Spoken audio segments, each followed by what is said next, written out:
Good morning from Sacred Space at Titania's Realm. It's Sunday, the 18th of January 2026, and the time is 11:01 a.m. So if you feel so inclined, make a wish to the angels. 111 numbers in sequence are potent reminders that we're not alone in this cosmos, and there are higher cosmic forces at play. Today's raining. I'm grateful for the rain, and it's all black grey clouds out there that perfectly mirror the ugly black and grey of my local neighbourhood. But it's a welcome sight to see, actually, even though I don't like looking at blackness and grey. It's thundering outside because it's been so extremely hot and we need water from heavens. Shafta mai and bisason, as they say in Hebrew. We need the water from the heavens to refresh and replenish Mother Gaia. And so it goes in a feedback loop, spinning in infinity, everything according to its season. And I'm grateful for the rain. I'd not long got up when it started raining. I got up about 9:30 and I was still in my dressing gown, splonging around in the shadowlands as I do sometimes for the first few hours of wakefulness. Can take me a while to reintegrate depending on how bad my night was before. Had a very bad night last night. It took me 4 hours to fall asleep, and I was up frequently with my bladder, and that's crazy making just in itself alone, but I soldiered through, and finally at 4:30 I put the fan on and thought the noise is disturbing, but I was so tired and I just needed that airflow going over my body, and I did pass out to sleep. So I got a few hours sleep, but by the gods it was a struggle, and I only went to bed at 1 a.m. and I had bad sleep results 3.2 times an hour. And I've realised it's when I spin alpaca fleece, I'm getting little tiny filaments of fibre or dust coming up, and it aggravates my lungs. So maybe next time but it's too hot to wear a mask. I was going to say I should wear a mask when I'm spinning so I'm not inhaling all the tiny little bits and pieces. But I worked a long time on it yesterday. I had a lot of struggle with that particular bobbin because the fleece kept breaking and wasn't spinning properly, and so I was having to go back in and rethread the wheel, and the tension was off. Everything was wrong for hours and hours. I fought with it, and then finally I got a bit of a good run and thought, well, this is good, and then it all devolved again. So yesterday was not a good day. You have days like that when things just don't work out for you. Sometimes you have entire fucking lifetimes, but we won't think about that, will we, people of Earth? We'll stay happy and free in another paradigm and just be positive. Live in manic denial for the rest of our lives. I've brought my little birdie boys in here with me. What you doing, little boy? Are you singing? I topped up their parrot mix food, the little granules, but he's run out of the sunflower seeds, so he's letting me know. But you can just, it's too much sunflower seeds, it can wait a little bit longer, you won't starve, you've got plenty of food. He's a happy little boy. I went in and I said, what are you doing? He's showing me the sunflower seeds are nearly empty. He's looking like this. I know. But, I just like them to, with Fossick, and eat most of them before I replenish it, you know, waste not, want not, people of Earth. So, but anyway, he's cute. He's just looking at me and he opens his beak like this. And I talk to him. It's like, he's really listening now.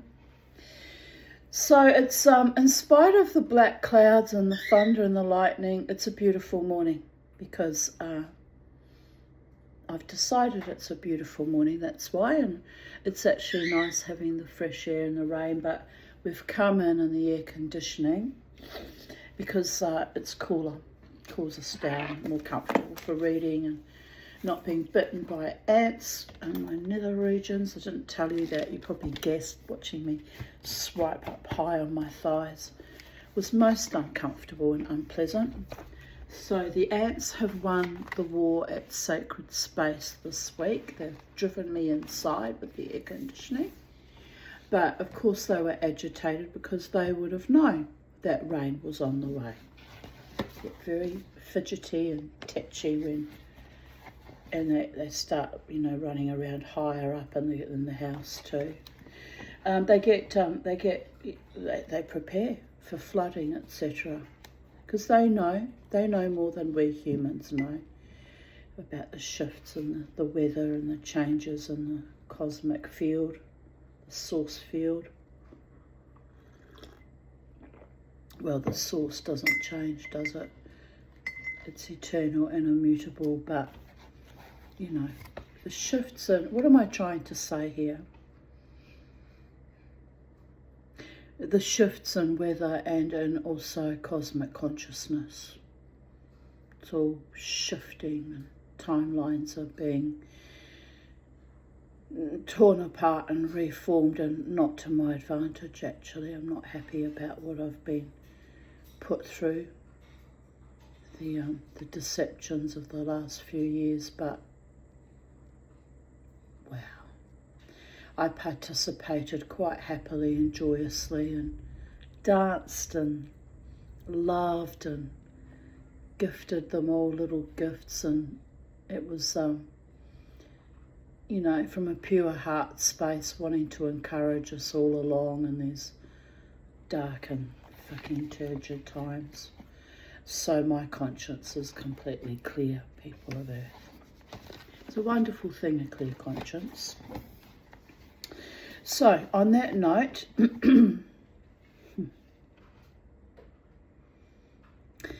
chapter 40.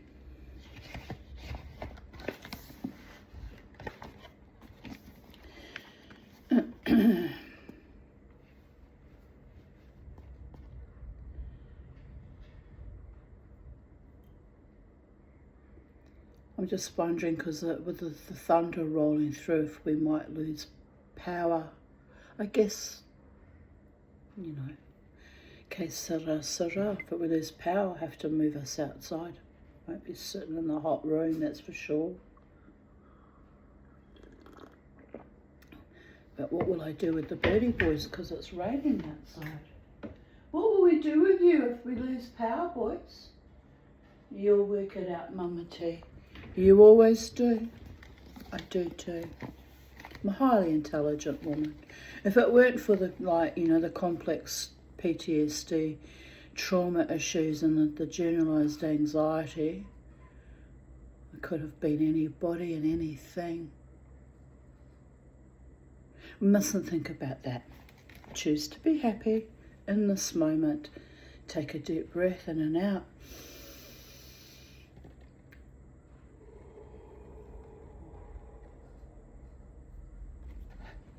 Feel much better now.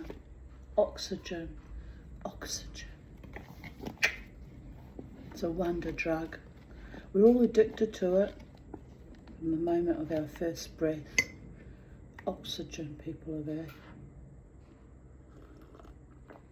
0, 2. Right. Chapter 40. Valerius walked along the side of the stream when he could no longer... Oh, sorry. Let's try that again.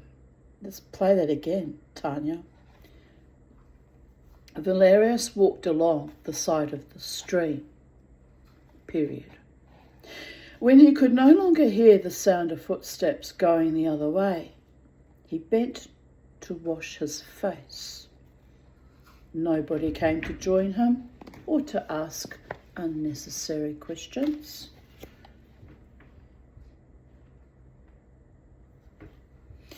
There was no moon yet to open wide the pathways to Nemain. The nobles grazed near the two armies to bring him closer to Mithras. Even so, a boundary had been crossed that was more than the wetting of feet in a river and a last remembrance of love. The night was crisper than it had been, so that the stars were punched holes in the void and God light leaked through. He turned in to walk across the open plain towards the camp and set himself open, waiting.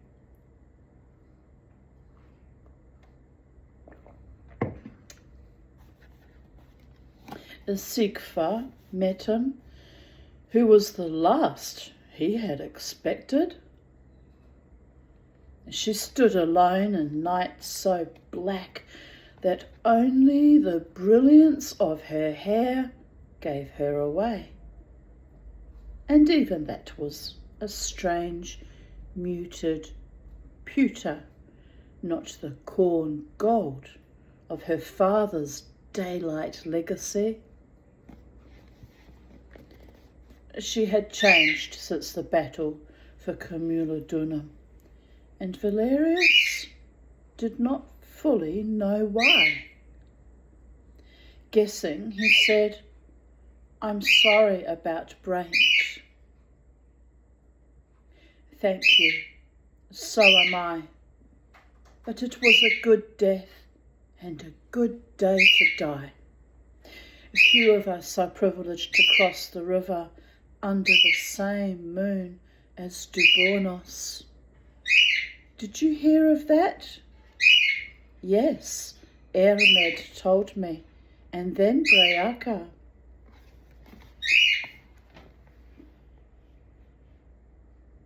Pretty boys. How much did they say of what passed between him and me? That you offered yourself to carry his life on after his death, but he...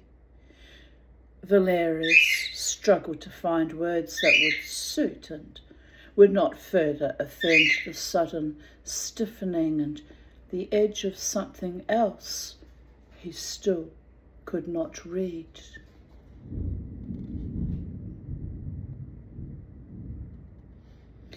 She had not been stiff in his presence since they had left Gaul on a ship when he had still thought he fought for Rome. He did not want to remember that.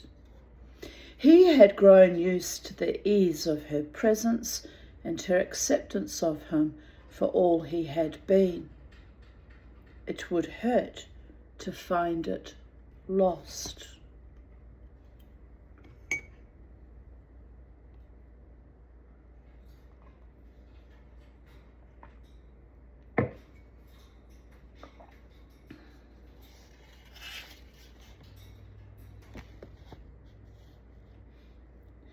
She turned, and he led her closer to the camp, to where the firelight might let him read her. She took his lead, but pushed him a little eastward towards the tent that the refugees had given him and the red light of its brazier. "There," she said. "There," she said. Sorry, I've got the spirit twittering at me again.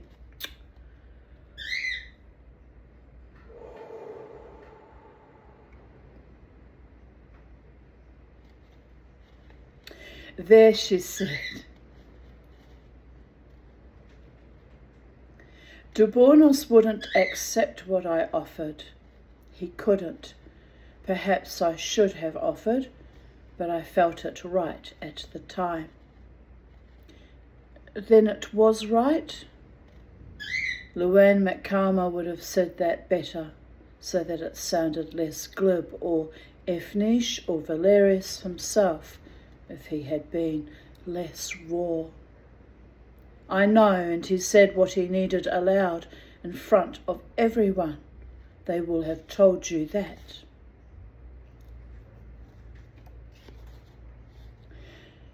They had reached the tent, close enough to smell the charcoal that filled the brazier, and the rosemary oil someone had sprinkled on it. Valerius gave thanks fervently that he had not smelled that before he saw Corvus. In the years when their lives had been lived as one, they had often set rosemary oil on the fire before love. Would have been far harder to leave if the memory of that had filled his head. He brought his attention back to Sigva, and what she was saying. Just going to shut my bedroom window because it's blowing in from the south now.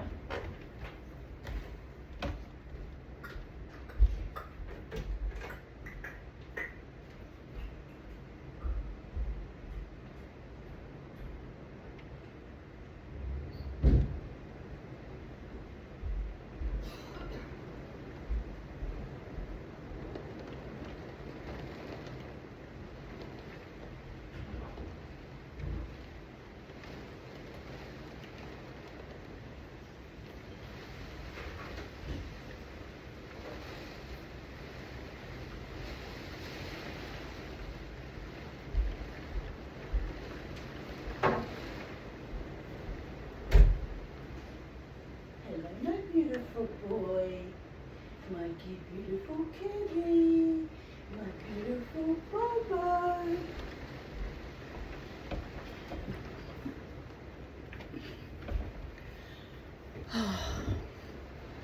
So lovely.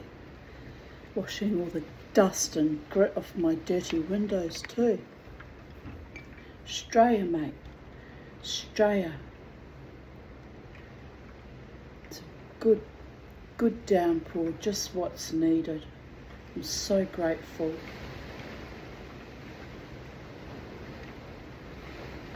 The wind's whipping up behind it, but that's okay too.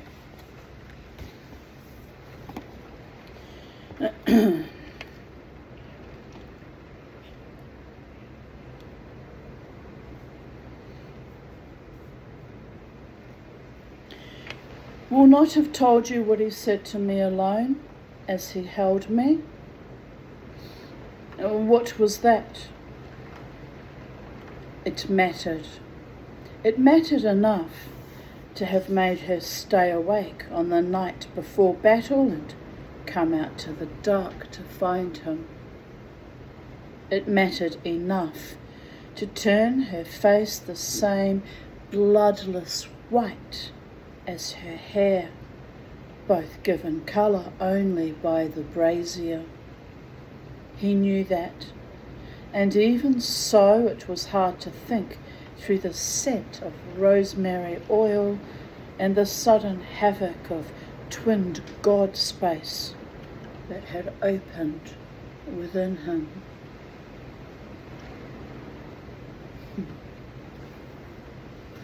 He held on to one of the guys of the tent and clenched his hand on it until the hide dug a groove, knowing that he would regret it in the morning and through the day's battle.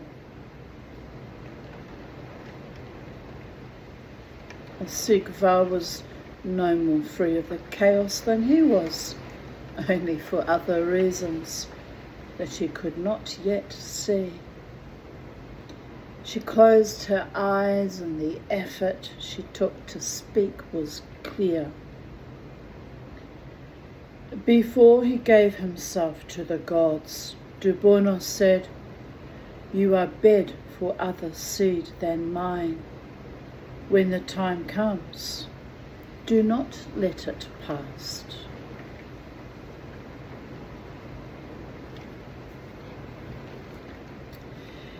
She had been raped in Rome, and again at the end of winter by the procurator's veterans. If she had ever desired a man, he could not imagine it might happen now. It was not good to think ill of a man who had just given himself to the gods, but Valerius cursed the dead singer for a fool and did not retract it after. He said, Dubornos was already walking with the gods when he spoke. He may have been talking as they do, in the images of dreams and half-thoughts. To be a bed for seed does not always mean that one has to bear a child. Men, too, can nurture ideas or followers or... No, I knew him as well as anyone. He was not talking in dream pictures. I've been talking to Gunnar. She was there and was part of it with him. She felt what he felt. She saw what he saw. A certain dread came over him.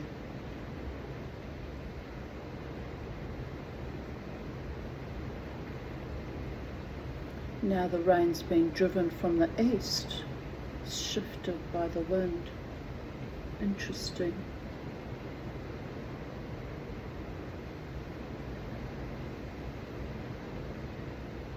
And the trees, I'll show you, they look like they're covered in little diamonds.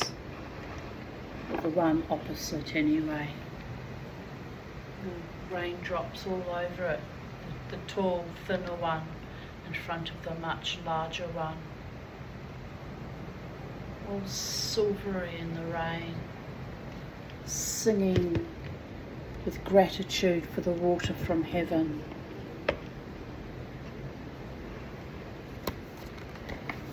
It's beautiful, isn't it? Our earth. We should appreciate it even more every day, especially as we get older and we know time is flubbery and you don't know when your last breath might be. You should even teach your children to feel that way about their walk through life. Live as if every day is your last and rejoice in it and make it beautiful. One day they too will be old and they can look back and be comforted by the many, many, many thousands of days that they rejoiced and delighted in nature. It's a comfort for the sad times too, when we lay low, feeling bereft, sometimes illusorily so. The mind is a wonderful thing, but be careful what you feed it, people of earth. Be careful who you surround yourself with. People who fake love or fake friendship.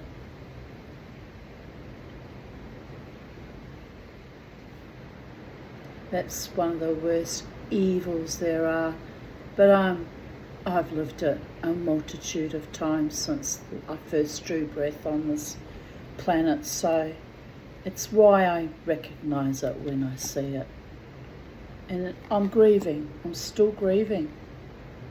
I'm grieving the horror of it all. But that tree out there is swaying in the wind and the tempest and the rain, holding its leaves up for maximum drenching, and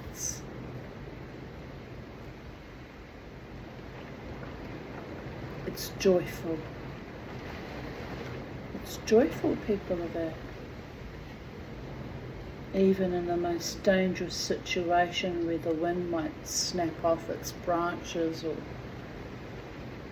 break its trunk and cast it down back to the earth, still it rises and still it rejoices and still it defies. I defy.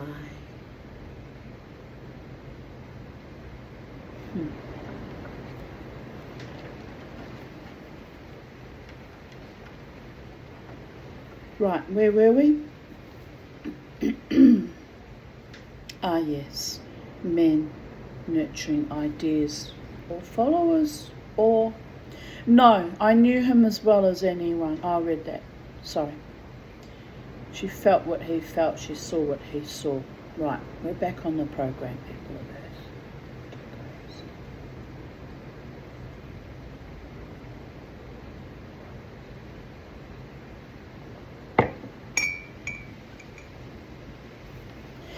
A certain dread came over him. He held the guy rope and had no care for the damage to his hand. What? That there is more to this than a single tribe or a single people. What matters now is not whether we win or lose the battle tomorrow, or whether you or I live or die in doing that. What matters is that the lineage we carry continues beyond us, that children are born and nurtured who can hold the power of the gods and join it to the land.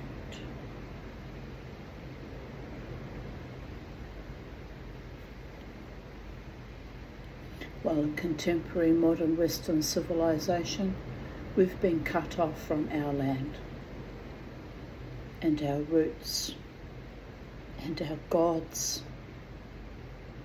It was a terrible, terrible mistake to do that. Left only hollow men, people incapable of even protecting their own body autonomy. Eloi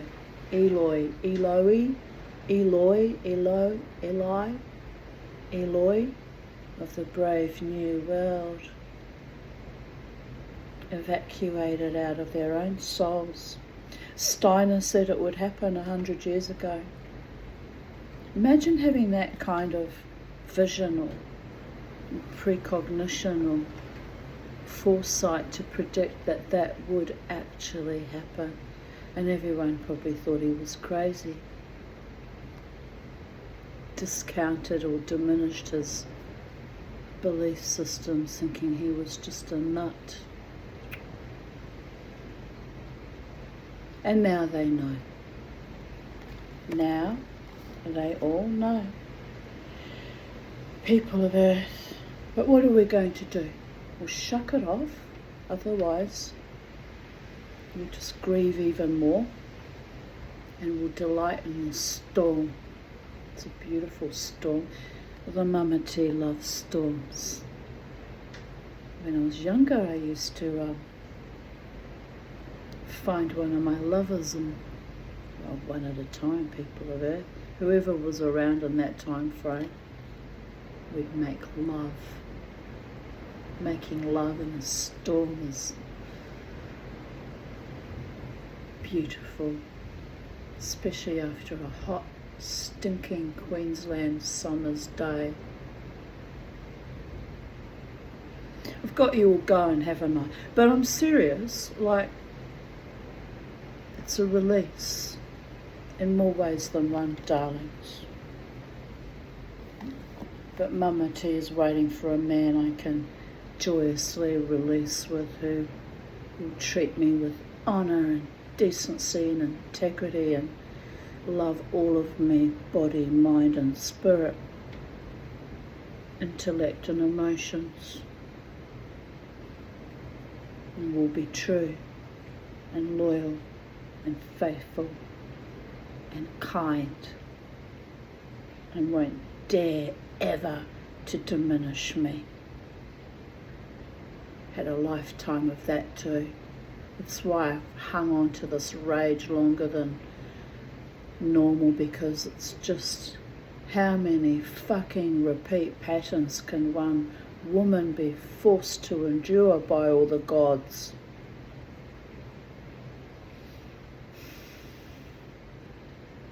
But it's their ugliness, not mine. The humans involved, I mean. So we'll let it go. Let the storm wash everything away.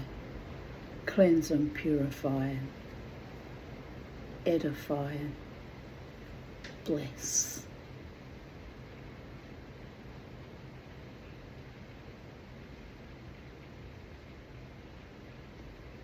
Briaca was told in the first dreaming of her long nights that what mattered was the children, and that is still so.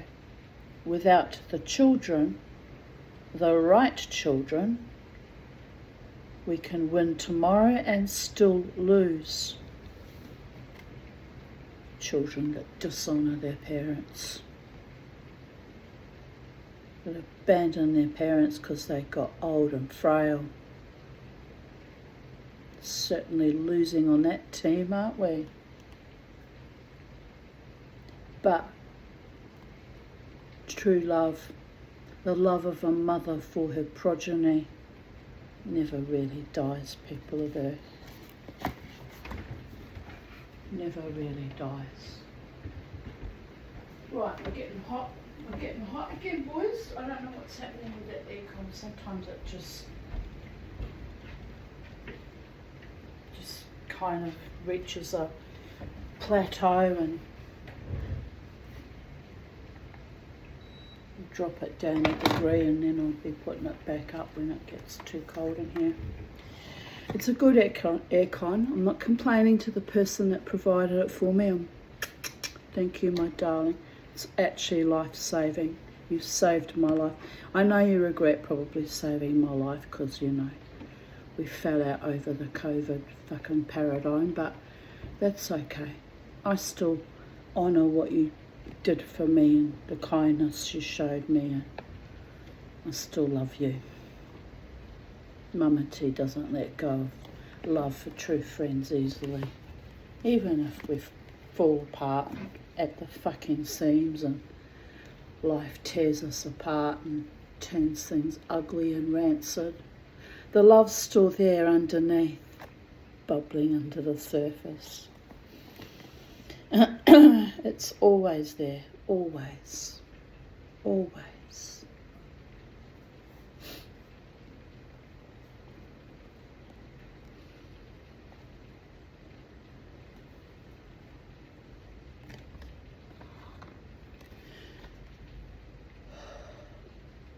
I'm actually considering, I don't know where I'll get the money from, but I'm considering buying 2 more air conditioners, one for my bedroom and one for the studio, because it's actually, the fans make no difference. It's that fucking hot in here.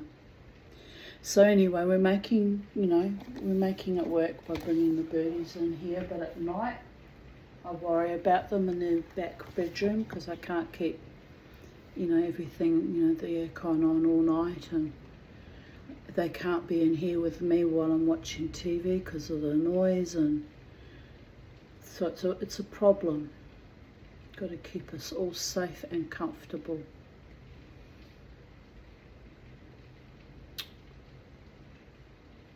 And then having 3 air conditionings running would increase the electricity bill too.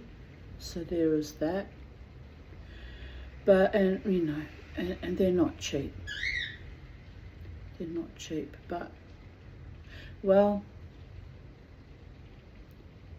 something to work towards. I guess try and save up enough money or perhaps get a loan. Can't be living fucking struggling every day in your own home, struggling to live and breathe and exist because it's so hot.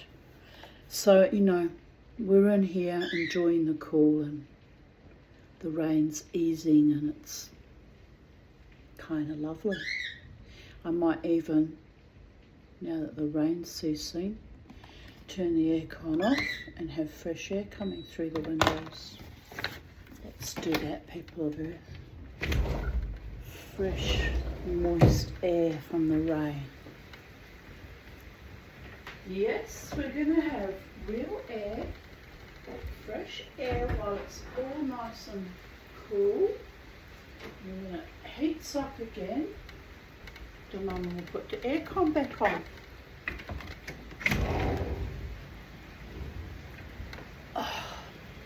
Yeah, that's what I started to tell you. I went and lay down this morning. I was still in my dressing gown when it first started to rain. And it was just so beautiful. I lay on my bed, you know, pulled my dressing gown off. Don't get excited, boys. And, or girls. Just remember that I'm an asexual celibate and I'm not doing this to entice you. I'm just stating the facts.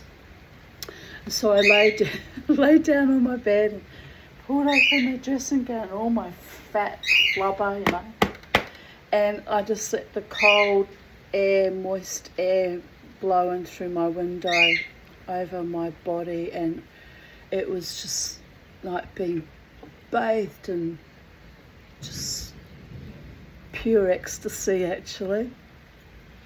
And then I decided, you know, that it was time to get up and get dressed and get on with my day. But it's lovely, isn't it, boys? Fresh air from the rain. Yeah, he's like, tweet, tweet, tweet, tweet, tweet. They're enjoying it too. Good boy. Mummy's good boy. Right, where were we? Let's get on with the story. With them, the right children taught about life and nature and spirituality, all the things I try to teach my children, by the way. But they're a product of society, the very expensive education I gave them, by the gods. With them we can lose and still win, leaving behind progeny is very important to people of Earth. The most selfish act is to choose not to have children. I'm not talking about those people who couldn't hold babies or, you know, were infertile, or these babies kept dying on them for whatever reason. I'm not talking about those people who have suffered immensely, but people with perfectly good reproductive systems, perfectly capable of being parents, who selfishly choose not to out of narcissism and corruption and greed. It's good that your line dies with you. Selfishness. The next generation and the next is what we're all supposed to be living for and working for and nurturing and co-creating with the gods for. Each generation has its challenges, but each generation has its genius too. Build a better life for all of us, for the grandchildren I'll never get to see, that will never be born to my line, because we were brutalised and traumatised so much. And children didn't actually want, well, one of them didn't want children, and the other one, I don't know what her deal is. I'll never know now, will I?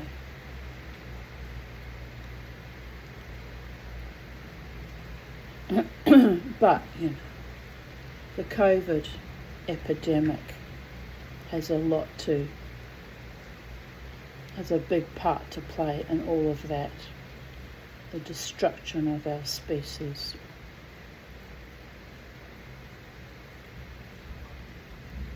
And the narcissism and the psychopathology that could put that into play, knowing that it would be the destruction of our entire Homo sapiens sapiens species.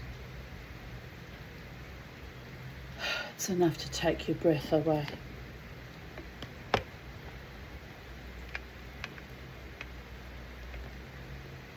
Right.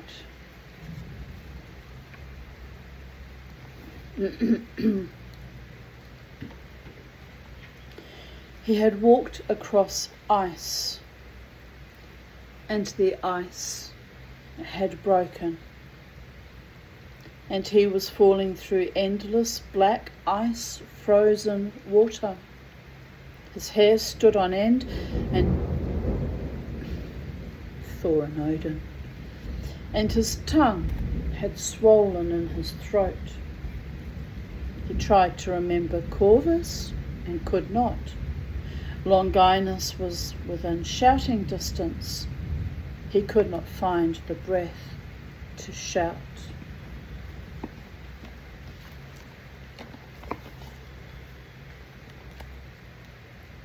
No, Valerius said it flatly and found it in himself to step back. I don't want it, you don't want it, I don't want it.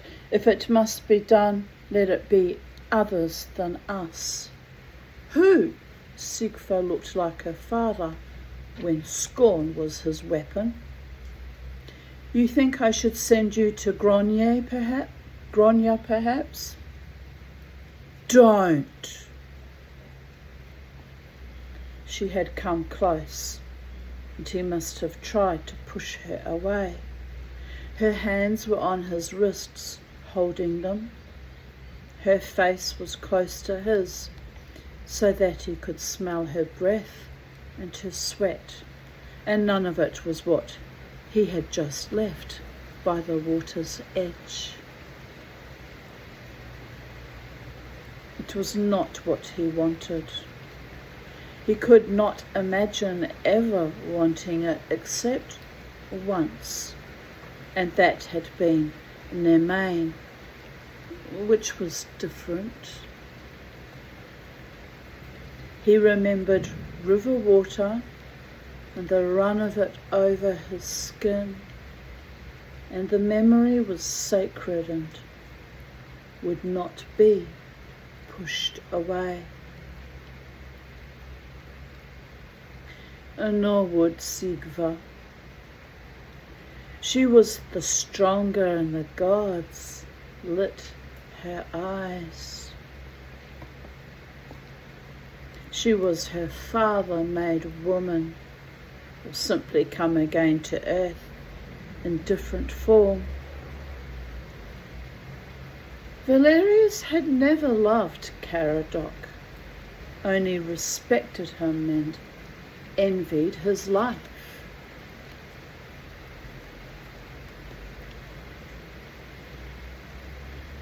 She was too close, too earnest.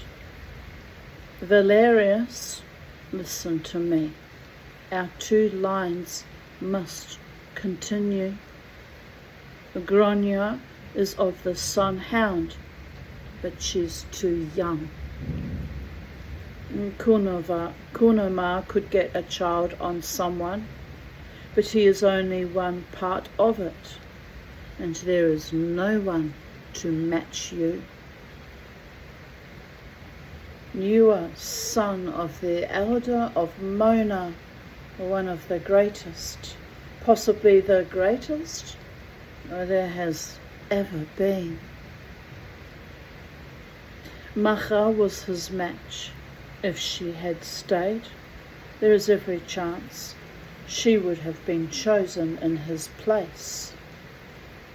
If your life had been different, it would not be Efnish who was named his successor.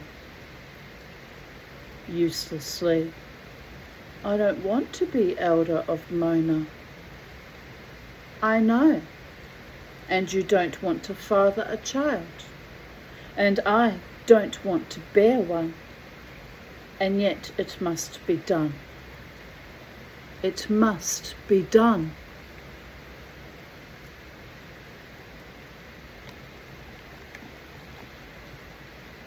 As Sigfa swayed back so that she was not so close, and yet still held him, her eyes challenged, as they had once done on a different riverbank in Gaul. He had been so arrogant then. Both of them had. She said, "Ask your gods and see if they accept what I say. If you can truly say they don't, I will leave you." That was the fear and the desperation. He already knew what they wanted. If he spoke it aloud, she would not have to leave him. Sigfa felt his resistance end. He saw the sudden upsetting of her balance, as if she had been depending on him to outmatch her, and now that he had failed, did not know what to do.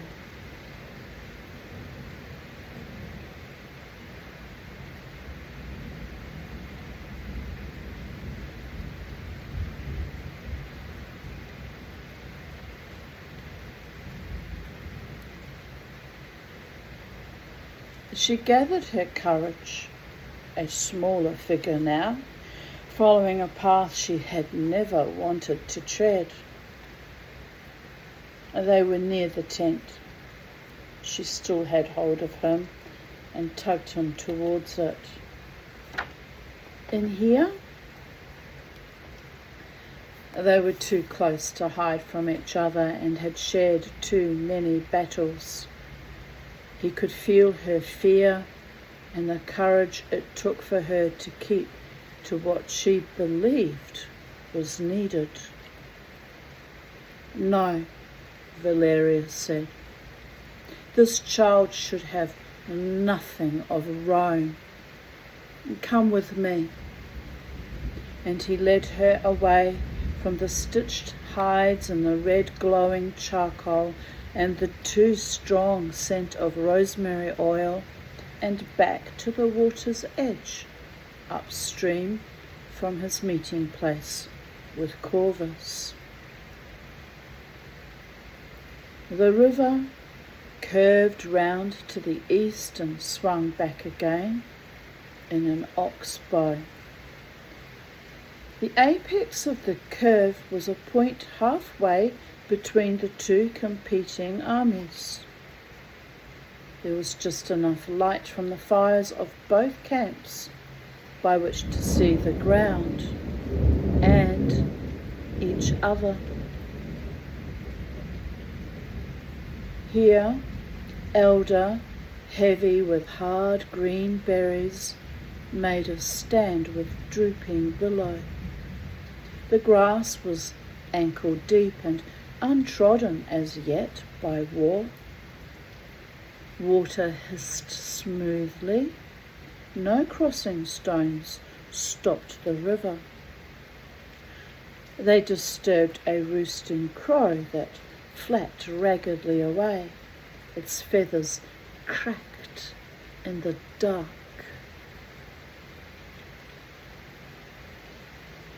Thinly, Sigva said, "Riga blesses us, or not?" Valeria said, "Or Mithras." The raven is the first of his beasts, before the hound and the bull and the serpent.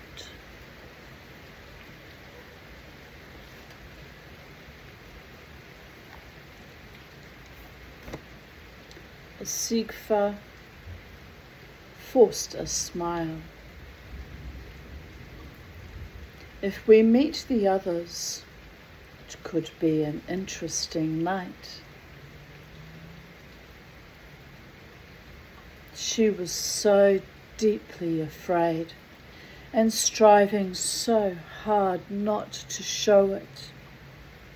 It was easier then to find some strength in what they had been given.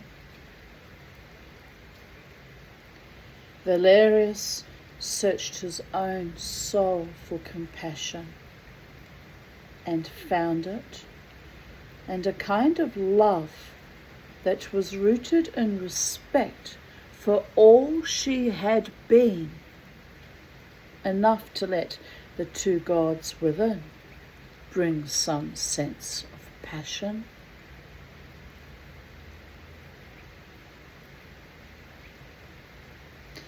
He held only her hand. I have no experience of this.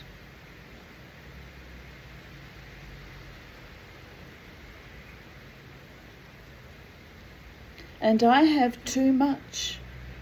Her body was rigid as a cornered deer. Then will you guide me, that your experience might be different from what it has been? What a beautiful thing to say to a rape survivor, especially since he's a gay man and knows nothing about penetrating a woman's vulva and copulating.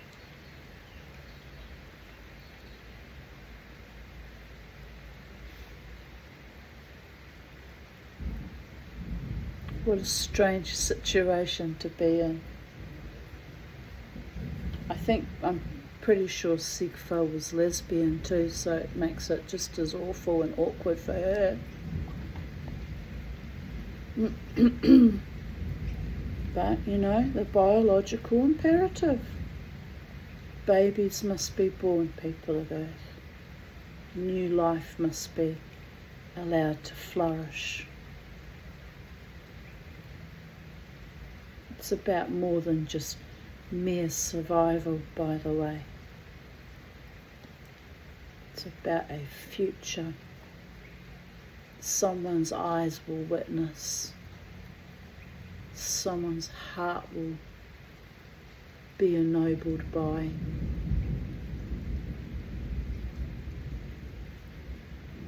Oh, I could feel that rumble going right through the soles of my feet, up into my body, vibrating upwards.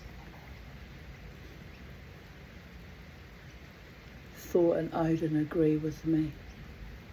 Life, l'chaim, be in it, be of it, create it, gift it to others, receive it. Mutually exclusive, connubial bliss, true loves, true passions. Let your babies be born to women who've experienced orgasms with men who loved them, people of Earth. Everything else just creates cardboard cutout, shallow, hollow men and women. Cheated out of their very fullness of vitality and joy and life force.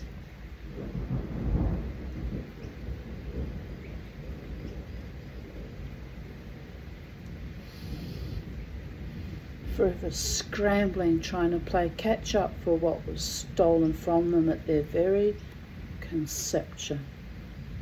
People of Earth. Sad but true. Sad but true.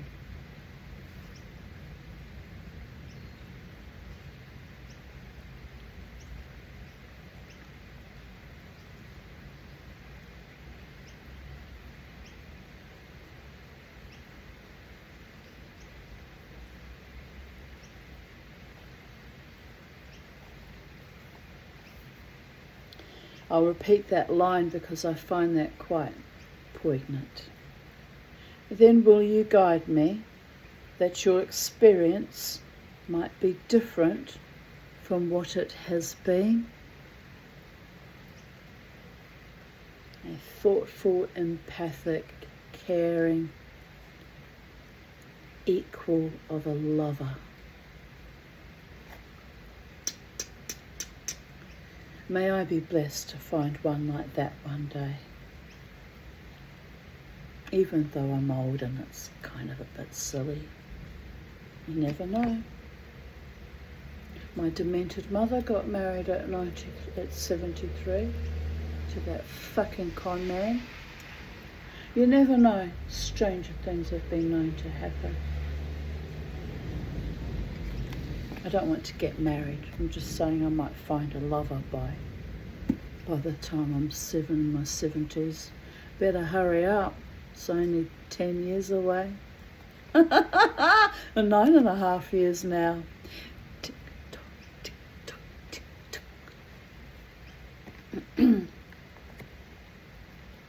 Should I live so long?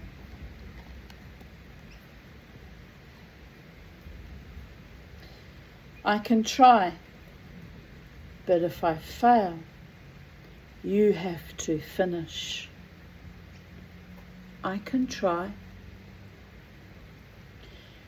They lay down together under the buried elder and moved slowly, and were gentle, each with the other, so that there was time for compassion and duty to become passion, and something approaching need. Near the end, while he could still speak, Valeria said, "If we do this, will you stay out of the battle to keep the child alive?" He felt his smile stretch the skin of his shoulder where her teeth had just grazed it. Her voice rolled into his marrow. "No, nothing will keep me out of the battle any more than it will you. But I may not do as I had planned and follow Brent across the river if it seems that we are losing. Good, very good. It would be very hard indeed to lose you." He surprised them both with the sincerity of that and the depth of feeling.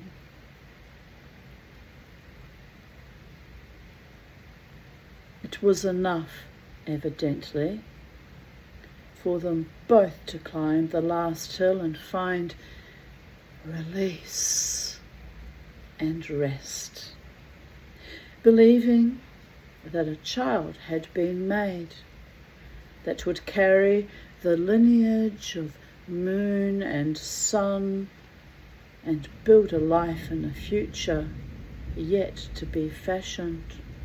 I do hope she was ovulating at the time, people of Earth. It's not always quite so simple as they would lead you to believe. But when she mentions the author, where was it that I had that little smirk?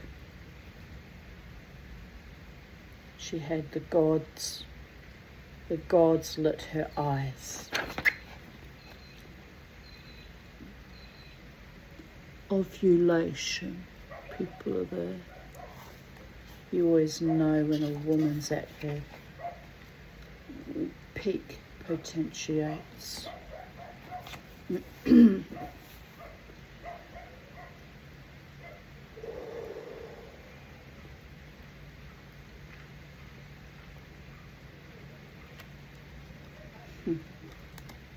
Teenagers walking in the rain, utterly saturated but happy.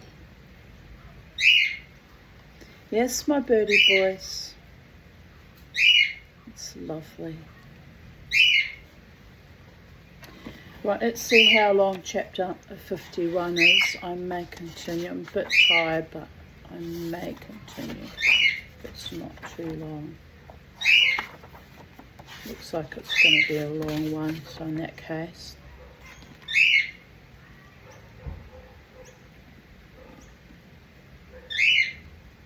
Oh, what the hell. In for a penny, in for a pound, as they like to say.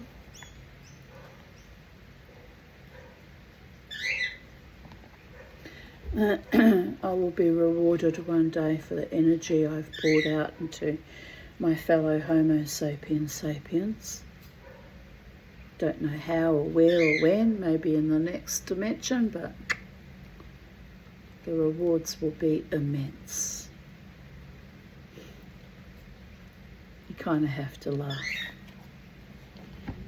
Right, it's getting hot again, my boys. Mama might have to shut the windows and put the aircon on again. What do you say to that? No, they said. More rain's coming, Mama. The thunder's thundering. It's the humidity that precedes the fall.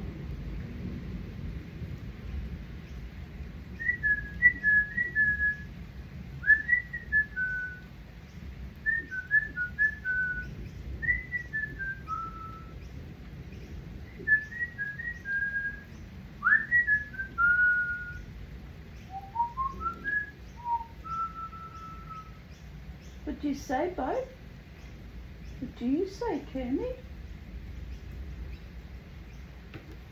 They're just watching and enjoying. Haven't got a fan nearby. Must be in my bag. It will be in my bag. It's always in my bag. I thought I might have one nearby. Alas, no. Chapter 51. Starting to sweat. Schwitz like a schwitzer. For the first time in Briaca's life, the talk of the Iceni ancestors settled easily about her neck. The ancestor dreamer did not hiss warnings of hubris from the cave of her mind. The hound did not burden her with foretellings of doom. If she let his line, or hers, fall into ruin, the weight of ceremony of 100 generations did not settle on her, demanding that she be their equal. The end burnings of the fire that had once been a friend glowed red in the dark, and she sat with it, the only one awake in a host of thousands and tens of thousands on the almost morning of battle. The talk lay warm as a living snake against her skin, but there was no threat in it. She felt its presence as she felt Valerius's hound, a thing that hovered on the edge of understanding but nevertheless gave comfort and a measure of protection. The hound is his dream. The voice came from behind her, rich with the currents of sleep. The serpent spear is yours. Each of you carries that which you need most to hold it close. I thought you were asleep. I was. Ermed sat up and eased round beside her. If Nisha's leaving at dawn, he'll take word back to Luan Macalma of what we plan. I should speak to him before he leaves, but not yet. Oh, did you fly up on your swing? You're a busy bird.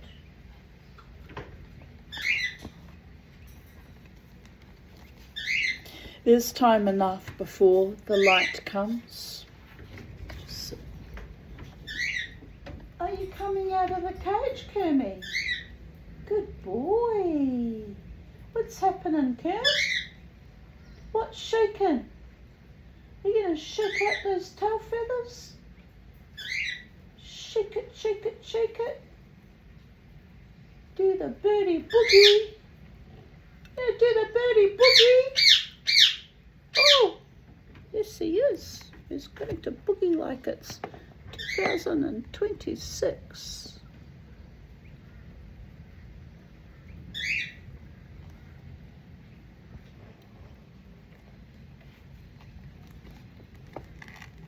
Time enough to be together. They leaned against each other in the dark, shoulder to shoulder, warmth to warmth, breath to breath.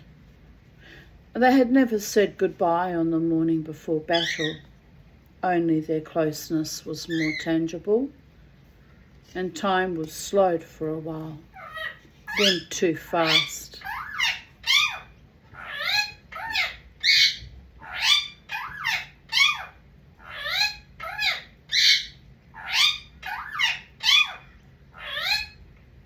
Are you singing too, Kermie? He's singing to the painting of the naked lady with the pussycat. My daughter painted that for me. Yes.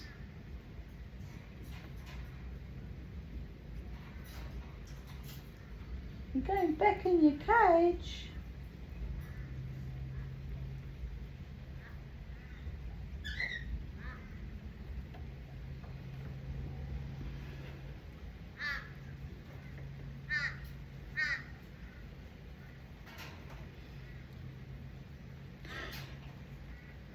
They had never said goodbye on the morning before battle, only their closeness was more tangible, and time was slowed for a while, then too fast. It was still slow now near dawn, as if the pulse of the earth yet slept. They sat quietly, healed and healer, and watched the fire. Presently Brayaka took off the talk and balanced it on the joined tent of their knees. When you gave me this after Targos's death, I felt it as a living thing, the serpent of the serpent spear, filled with the power of the ancestor dreamer. And now, Ermed's head was on his shoulder, a heavy, necessary weight. Impossible to imagine it gone, or that other mornings might not see them joined like this. Now it feels empty, not dead, simply empty, like a vessel that has been drained and is waiting to be filled again. It is, Ermed said. All that was in it is in you. Can you feel it? So can you feel that? Yes. Brayaka turned the talk between her hands. The workmanship still left her breathless. The ancestors, having more time, had learned to work gold in ways smiths working under Rome could never do. In its simplicity was its beauty, in the unsullied purity of the red Silurian gold, and the weaving of the wires and the open loops at the end for the kill feathers. There were no feathers on it now, nor had been since the first year of the Legion's invasion. Eärmod ran her fingers along, bridging the gap with her fingers. If you're going to wear it in battle again, there should be something here for who you are. Wait. And she reached for her own pack and brought out a feather cast in silver, 1/3 the size of a real crow's feather, battered, with one end bent. Breaca said, "I thought the procurator's men stole all of those." "So did I." Eärmod held it flat on her palm so that the fire could make it gold. She had a red thread with her and began to bind the shaft. Gunnar found this afterwards in the ruin of Targos's hut. She gave it to me to hold until you were well again. Thank you. More than the newness of the talk, the feather was confirmation of her wholeness. Breaca watched Eärmod's long, fine dreamer's fingers weave the thread to the feather and the feather to the gold. I thought they might come now at the end, the elder grandmother, the ancestor dreamer, and the sun hound, and all those who came before and since. I have sat half the night awaiting them. If it were truly the end, they might do so. There is a battle first before any endings come. Would their presence help you fight? No. The thought made her grimace. I can live without help from past ghosts. But you know something of what is needed before the fighting starts? Last night when I was watching the fire, a hare stepped down from the moon, and there were hounds that were not stone who followed it. Gronya was there. She helped.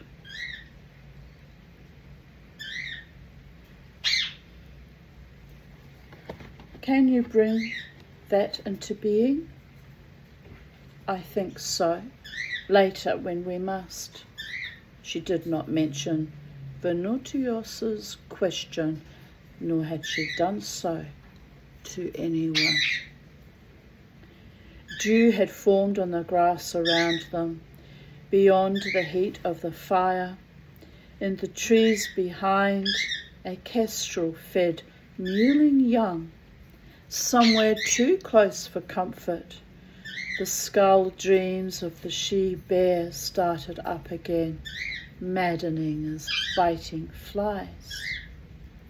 Even so it was dark, and the line of the eastern day had not yet begun.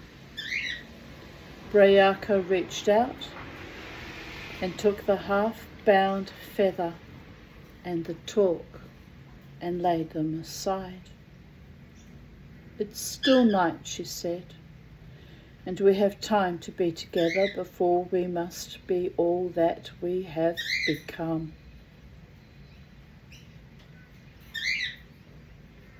Aye, Asher, aye, I am that I am becoming. One of God's many, many, many names.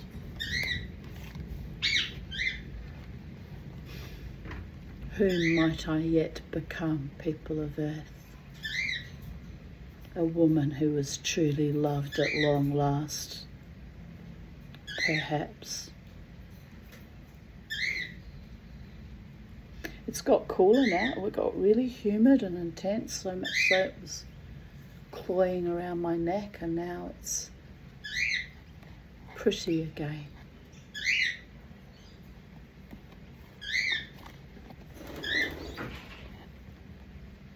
Oh, what are you doing over there, Kermie? Flying? Are you doing the flying?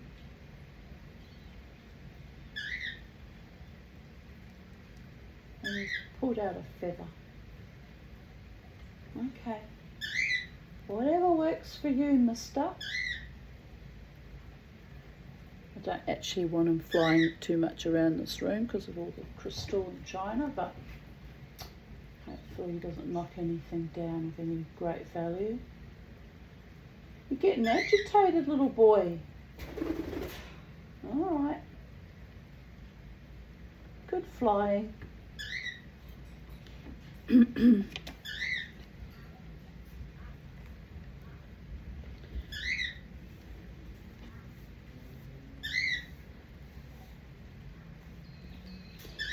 This much at least had not changed.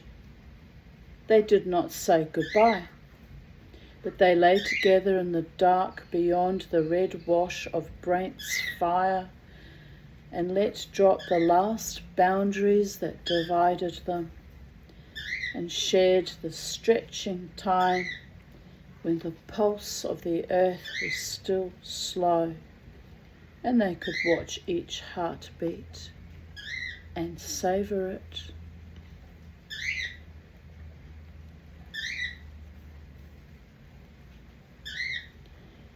The hare raised its head and snuffed the air. She said snuffed instead of sniffed. I'm presuming she meant sniffed. Snuff is true. Take away the air. You snuff out a candle, don't you? Might be a typo. We'll read that again. The hare raised its head and sniffed the air. Makes more logical sense, does it not? Grania froze in her forward movement. She lay face down in long grass with morning mist curling around her like fire smoke, and her hair sodden with dew. She could feel the hare's presence as a second heartbeat in her chest, and nurtured it, as she might a new flame into damp tinder.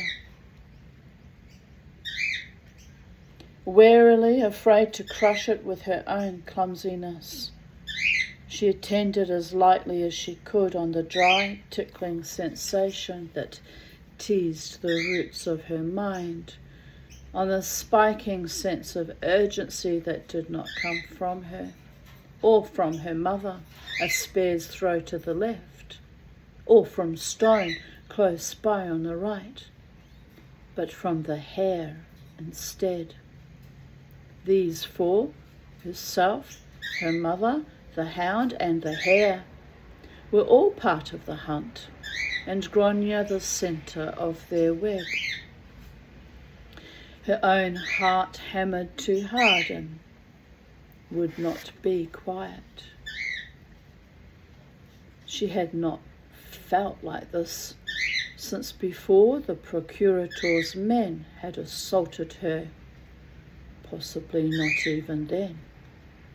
It was as if sight had been given back to her after long months of blindness, and the world held more colour than it had done before.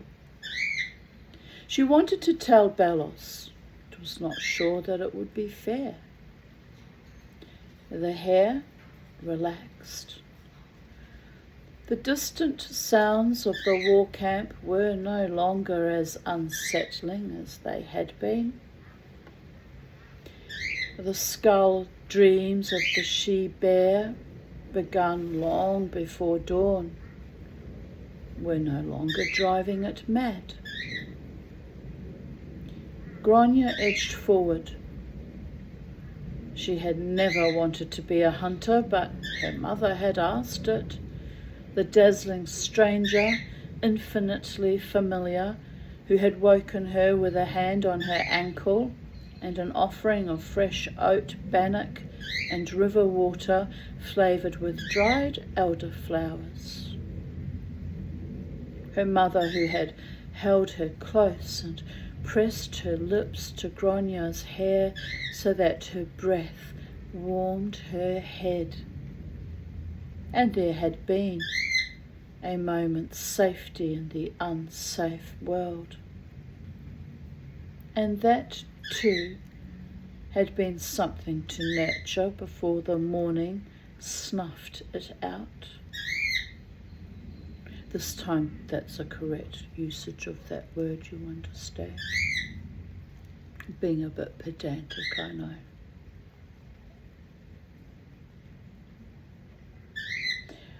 "Would you help me find the hare?" her mother had asked.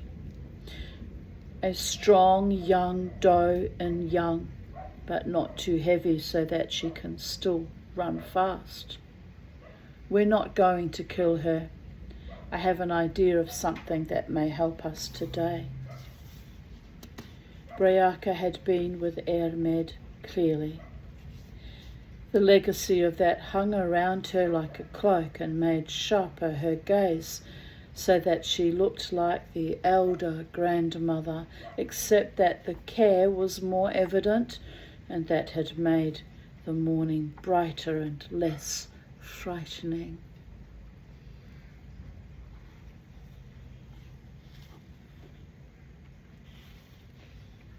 There had been the challenge, then, of finding the right hare, and the unquestioning belief that she could do it, so that rising from sleep and strange, intricate dreams, Grania had not questioned it, only splashed her face with the water and drunk a little, and tasted things other than elderflowers, and then let out the web of her mind until a young, strong and pregnant hare was within it.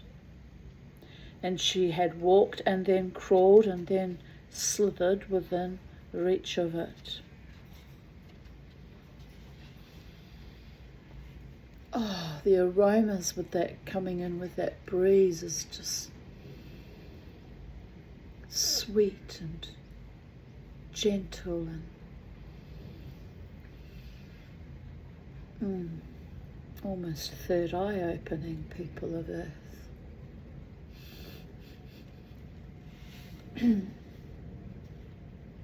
Queensland's a shit of a place to live in the summer, but it's so aromatic when it rains and the plants release with great joy all their perfumes. That is the magic of this place. The perfumery, the olfactory delights, not in the clubs and casino when the women don't wash their in 40-degree heat, people of earth. That's most foul, but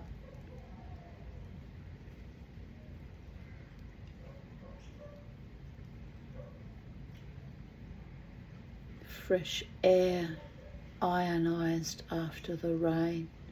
The skies are all blue now. I mean, there's lots of cloud cover, but they're all white clouds now. Can you believe it? From black, threatening clouds to fluffy white clouds and patches of blue. And now it will start getting hot again. Humid and stifling, but Let us just enjoy this respite. There's even a magpie out on my front lawn, and he's wet and fluffing all his feathers and feeling joyful too.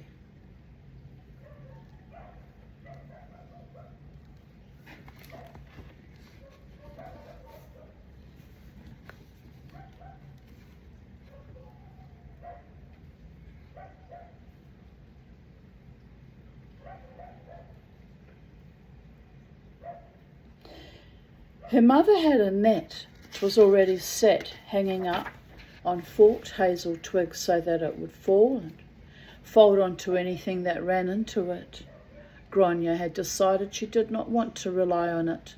She marked the line in her mind and moved on through the grass. The hare could feel her as she felt the hare. The moment of joining was a physical thing. The rebridging of an umbilical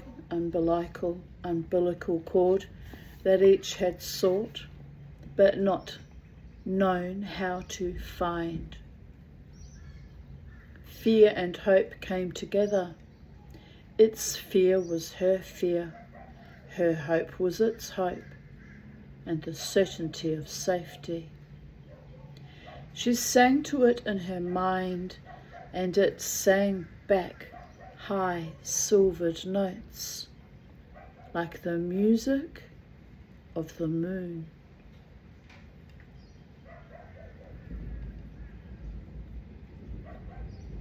Swinging back. The moon hung old and sharp and fading in the sky, but was still there to be seen, running ahead of the sun. Since I'm reading about the hare and the moon, I'm going to get my pendant I made and haven't worn yet. Let's move in the synchronicity of the time dreaming, of the slipstreaming of the timeline.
Put on my talk as well. You gotta walk the walk and talk the talk. But I painted it with protector clear, but it's still tarnished underneath, which is very annoying. I'll have to take that off and redo it. It's a beautiful talk my daughter bought for me in Glastonbury. I'd like to remake it in sterling silver one day. Or if I had enough money. in gold. That would be nice, but it'd take a lot of gold, the weight of it. It's beautiful though. Wolf is my totem animal, my spirit animal, correction. I'm not supposed to say totem because I'm white, but my spirit animal, my spirit protector is a wolf. And here we have that lovely pendant I've made. I've got another one that I still need to put a bail and jump rings on. I made these jump rings, I put 2 small ones on. I wanted to put a heavier chain and didn't fit through the loops, so I might have to rethink that plan. But yes, what do you think, people of Earth? We're moving in synchronicity with the story. Well, why the hell not? The sympathetic magic and all that jazz. Right.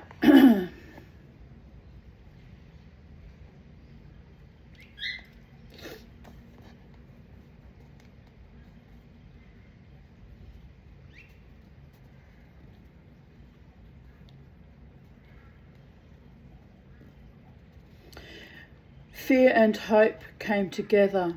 Its fear was her fear. Her hope was its hope, and the certainty of safety. She sang to it in her mind, and it sang back high, silvered notes like the music of the moon. The moon hung old and sharp and fading in the sky, but was still there to be seen, running ahead of the sun. They reached for it separately and together, the beast and the child of Namain, 2 sides of a triangle that, once made, was not to be broken. The hare lay down in its form and laid its ears to its head and sang. A Gronya sang and slid forward and gathered it. Warm beast held safe in sanctuary against her warm skin. Heartbeat to heartbeat, breath to breath, soul to soul, with the moon between. A long time later she stood up and walked through the drying grass to her mother, who said nothing, only reflected the sun in her honour and whistled stone into heel and led her back to the war camp where warriors who did not know what had been made sang their battle songs and braided their hair, and the chattering skull drums of Kulana's she-bears had finally come to rest. Ermed met them with a doeskin bag for the hare and sat with Gronya by the last embers of Brant's pyre, and they sang to the beast of an ancient battle between the ancestors and the eagles in the days when the world was young.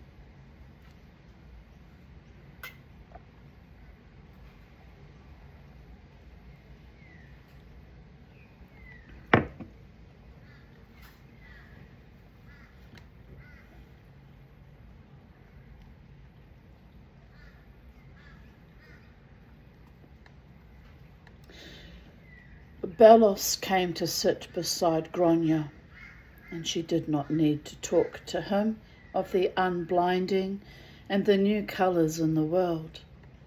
Instead she said, "I don't understand what has happened. You have been to Mona, and that is no small thing. He had combed his white gold hair and set a raven's skull in it for Briga. It looked like a jewel in the morning. And then you were required to find the stone for Dubornos. He healed more than himself with the gift of his life. He turned his face to her in the way she had come to recognise on Mona, so that, although his eyes were in the wrong place, his attention was on her. When it was needed of you for Dubornos, how did you know you had found the right stone? I felt it. Did it call to you as the hair called, and join as the hair joined? The hair was still joined. She could feel the tug of it against her belly and could not imagine a child being joined any more strongly.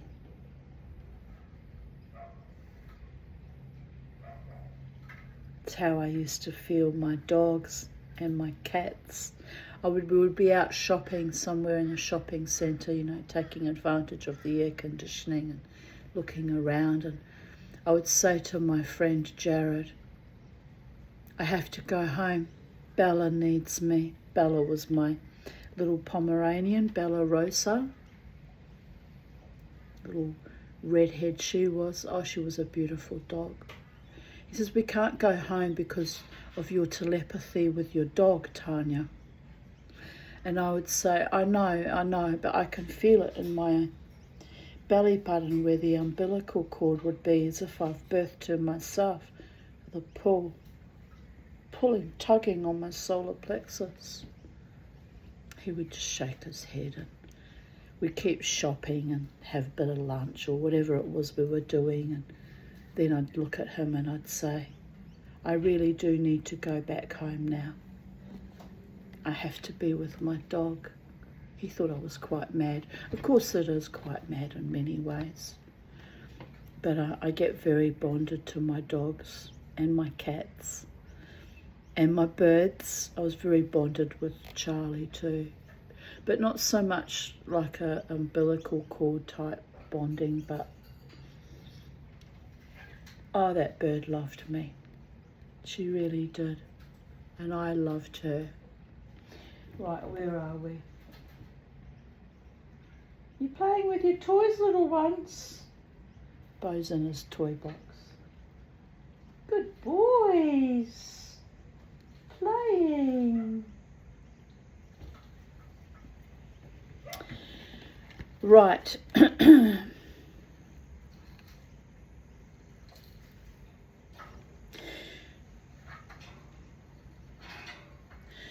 The joining to the stone had been less, a thread thin as spider's silk.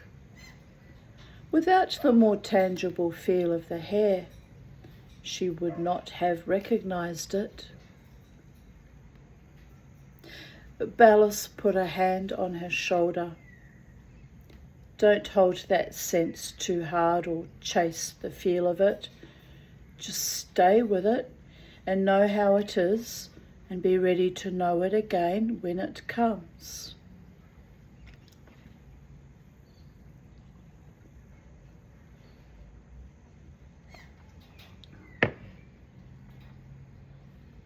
He rose smoothly. The hollow eyes of his raven skull stared down at her from his height.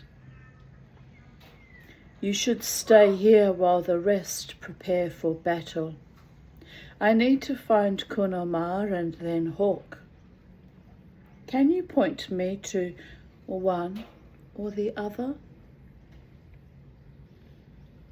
Her old brother and her new were together, which was a miracle in itself, although there was no clear peace between them. She showed Ballas where to find them, and set his feet on the right path, and settled back with the warm weight of the hair heavy against her, and watched the warriors make themselves ready for war. You singing, my Kermy boy? You happy that we had the rain? You happy boy now? You should be happy. Everyone in Brisbane's happy right now, or if not happy, a little bit relieved and reprieved and released.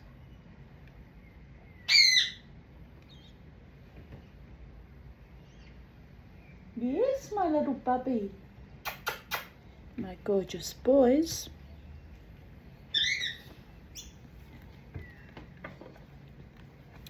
Kunama said, "You are my brother."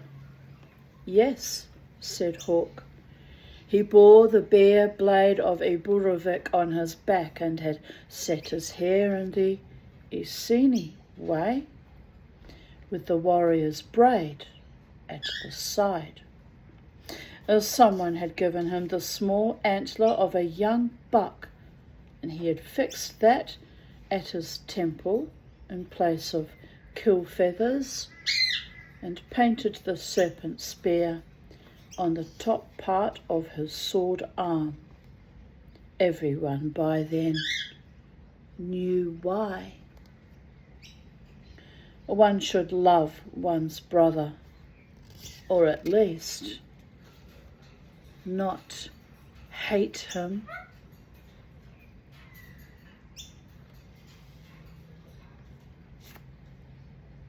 They were evenly matched.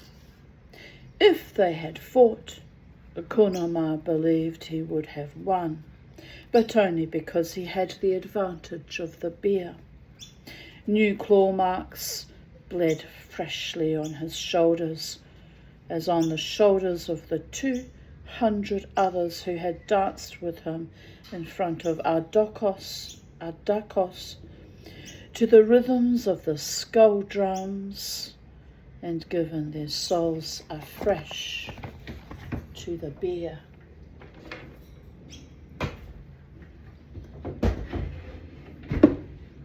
I don't have a skull drum, but I have a djembe.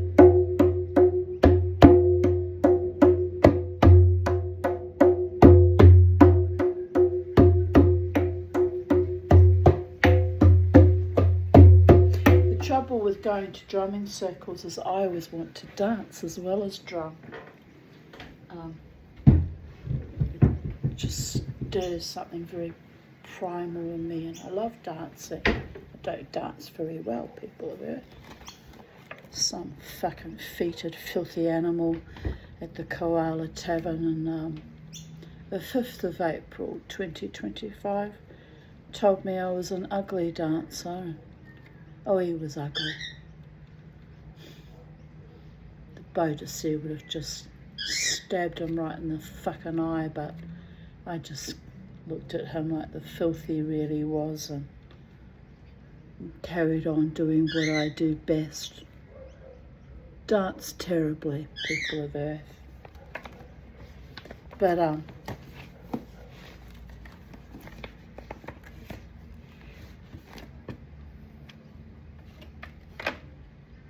I have to be fair, as awful as my former friend had been to me that night, by the end of the night, even he was looking at those men with real contempt, because they must have been pulling faces behind me and really mocking and deriding as well, but they were only picking up on the energy of what he was putting out. Didn't like it when they ran with it though, did he? No. There's a line you don't cross with the Tanya, the psychedelic dreamer. And you all crossed that line that night. Motherfuckers.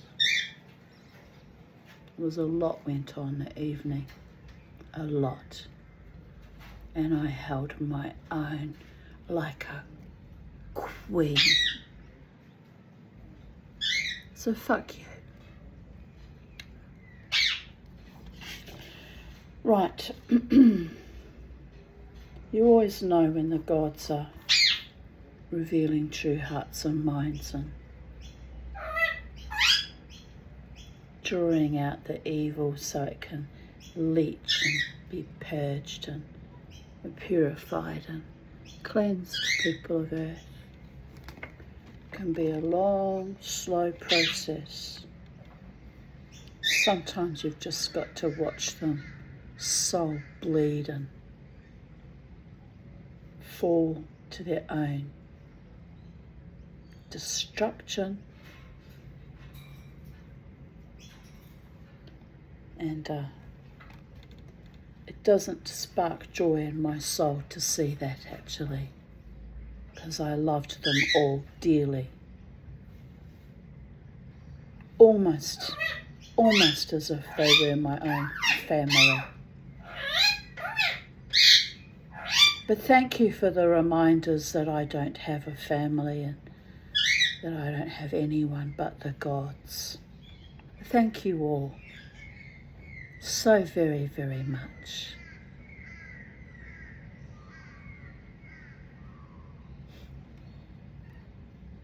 And on we go with the story.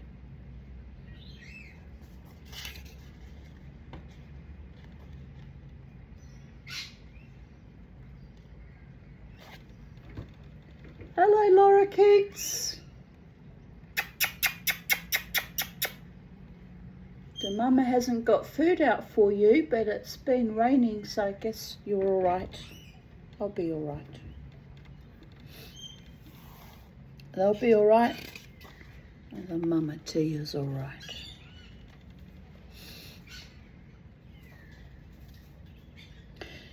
Hawk was not one of those, but he had sat on the margins by Ardokos's invitations and had seen some of the mystery. Skewer, let's just straighten us up a bit.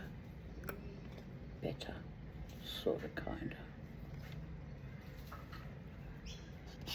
of.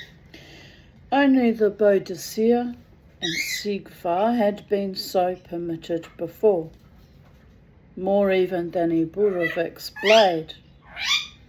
It had affirmed Hawk's place within the family.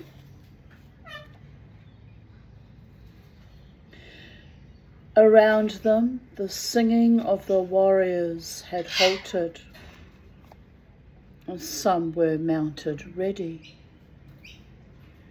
Valerius's cavalry was moving into a mass and beginning to organise into a semblance of squadrons, as he had shown them on the ride up from Ludunum. Sigvar was a shining spear, drawing warriors behind her like gulls behind a ship. The Boadicea was talking with her honour guard. The horses were gathered and already sweating. There was no time left for indecision. Cornomar was still undecided. Hawk touched 2 fingers to the hilt of Iburovic's blade and then the serpent spear on his arm. I didn't ask for this. It was freely given. I know. Cornomar had heard it first from Breaca and then Ardokos and then Sigvar. Standing by Brent's pyre with his mother newly returned, there had been too much havoc in his heart and head to make sense of yet another new strand. In the brisk morning, with the mist clearing and battle close, he still did not know which way to turn. A new voice said, "If you would be a match for each other in combat, how much would you both combined be a match against the legions?"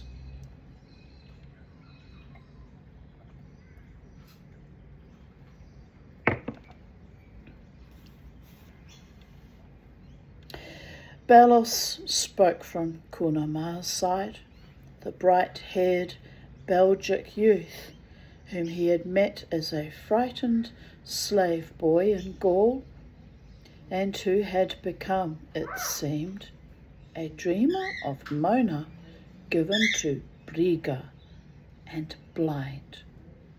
He had been told that in the night too. Hawke knew him and respected him.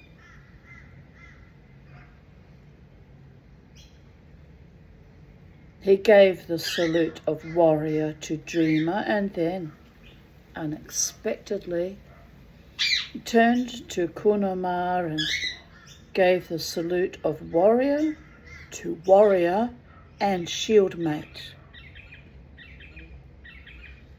If you would accept it, I would swear to fight as your shieldmate, to give my life for yours to the ends of the earth and the four winds. The hair stood upright on Conema's arms. The bare scars on his shoulder pulled tight, as if they were cut, and then scabbed over and healed, all in one movement. He heard the harsh breath of the bear and felt the movement of its death as he had killed it. He said, "That oath is too old, I would not hold you to it. But it's an oath made within families. I offer it, knowing what it means."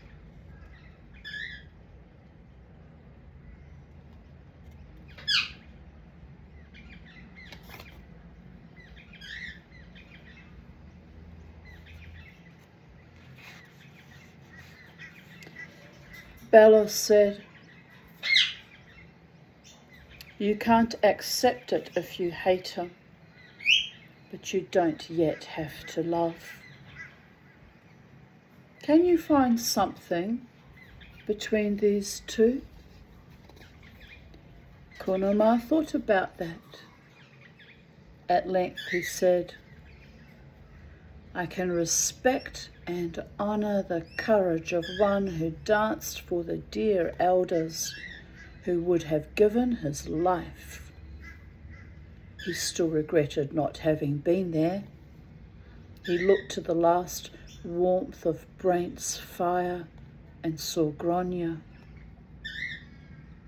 "Are you not already sworn to my sister?" Hawke said, "The dreamers will stand together away from the battle, and Grania will be with them. They'll be behind the battle lines. If we're lost, they are lost, but they know that. I spoke to your sister last night, and she set me free to fight in the battle." He offered a tentative smile. "On Mona I taught her to fight. The legions should be more afraid of her than any of us." Grania was so small. If the tip of Iburovic's blade were placed on the floor between her feet, the hilt would have reached almost to her chin. She would have been hard pushed to lift it, still less wield it, even had her grandfather not expressly forbidden her to touch it years before. He didn't perceive that she would get raped by Rome, though, did he? Give a woman a blade and see whom she might yet become. People of earth.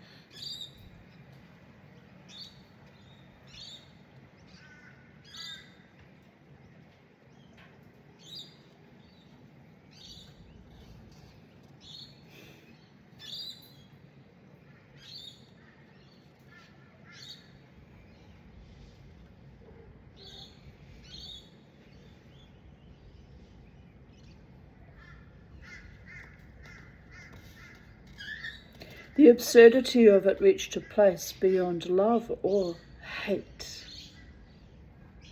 A Connemara grinned fleetingly.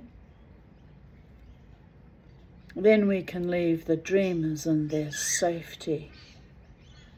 With due gravity, he returned the warrior's salute. I accept your offer, but release you from it also so that you might fight with our mother. I'll be on the left wing while she leads the centre. She should have at least one of her children with her. I accept, on the understanding that if the dreamers are in danger, you and I will come back alone or together to protect them, whatever may be happening elsewhere.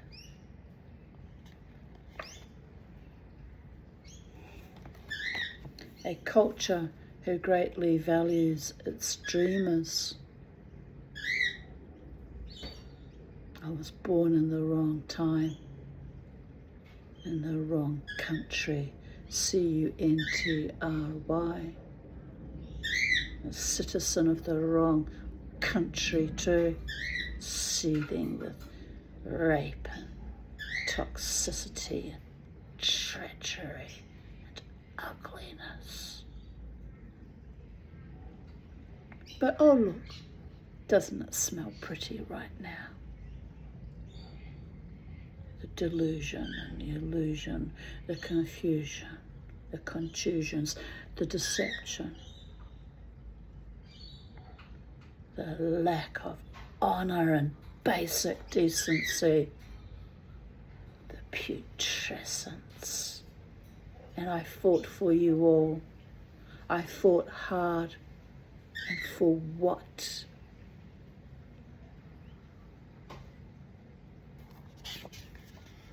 By all the gods.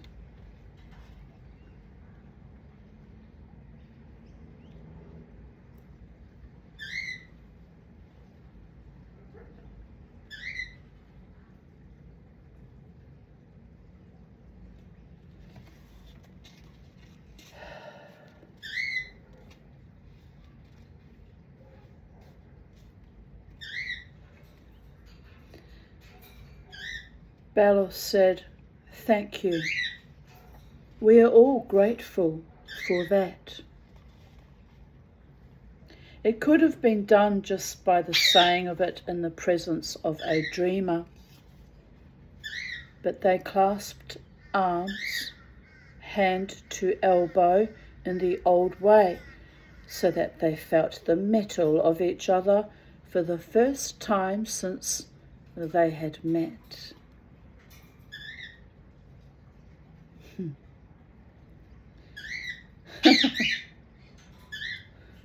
Oh, you have to laugh. Spirit just yelled out, "He fucking loves you, you know." Who's he? I just laugh.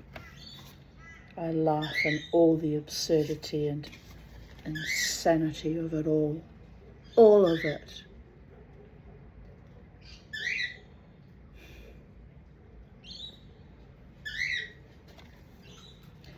Connemara thought he was right, that he would have won if they fought, but that it would have been closer than he had imagined, and it was better by far to fight together against Rome, and the knowing of that, his nightmare of the bear turned at bay haunted him less. Stepping away, he wanted to give something that would match the moment. "You should meet Ulla," he said. "Come to the bear's fire. There is time yet to introduce you before the final gathering begins."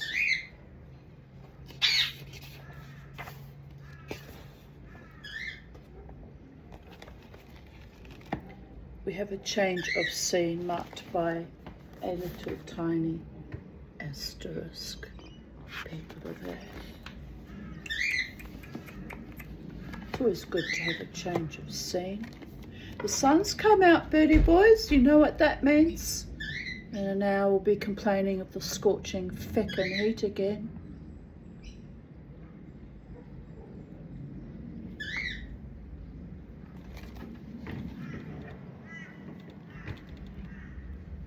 Little Bo says, not necessarily, Mama D. Might have released all that built up humidity and tension. Perhaps, little one, you are wise beyond worlds, because you walk with the sky people daily. Sometimes you fly. Very rarely fly. I have them out, like they can get out and fly, but they don't fly very far, just flutter from one place to the other, not very far at all.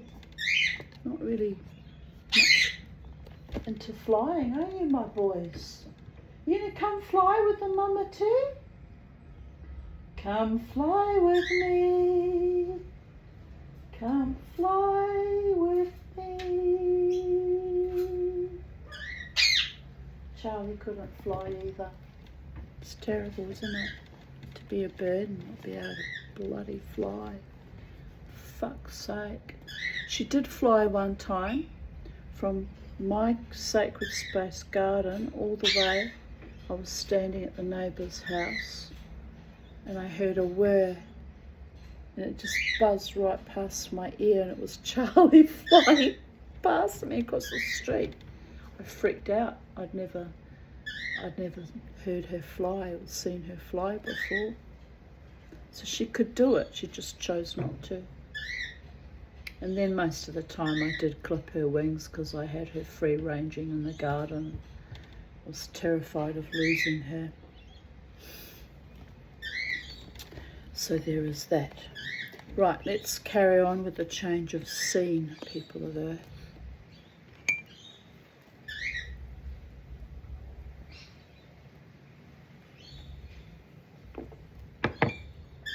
I'm almost shaking with possibility today. I should go out somewhere nice.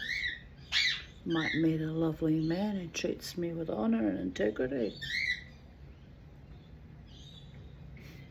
Not in this poisoned nation. The chances of that are very, very small indeed. It's a seeping grief without end, that. So I realised that that was the foundation of all the backdrop of all the problems with my species. How do you find love amongst that? You don't. So I have to let it go. Let it go, let it go, let it go. Right, where were we?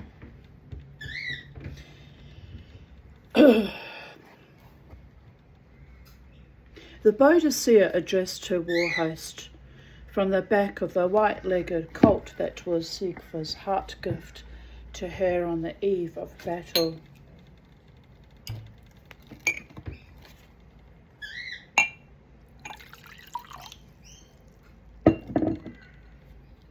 Yes, I pour water into a cup because a cup is as good a vessel as a glass.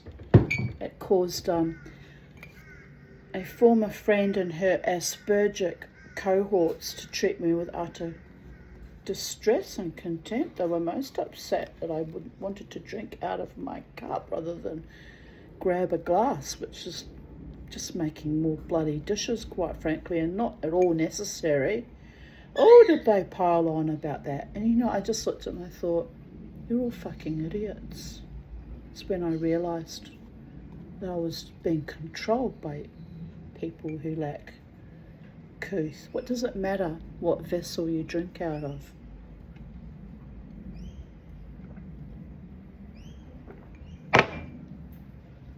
My cup runneth over with joy and delight and much needed peace from people who actually had become toxic. Great sadness that is too, after 37 fucking years. Mock and deride me. Oh, she had a business in Capalaba, and they all went, ooh, which told me they'd been gossiping about me for fucking 31 years. Foul. Foul. Anyway, have to let it go. Where were we? She addressed her war host from the back of the white-legged colt that was Sigvar's heart gift to her on the eve of battle.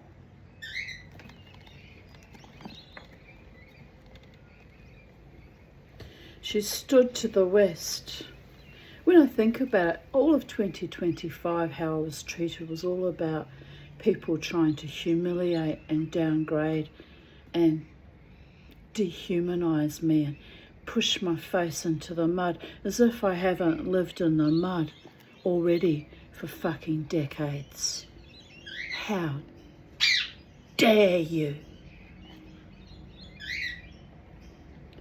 Right, where were we? Just have to have a little vent every now and then, let off steam. She stood to the west, with the rising sun in front and Brent's pyre rebuilt behind, and all the Roman army gathering for its own address behind that. She had not slept for 2 days and felt as brisk as if she had just risen. The sun was within her and the horned moon. The pulse of the earth was her own pulse. Yes, I know it's left over from Halloween.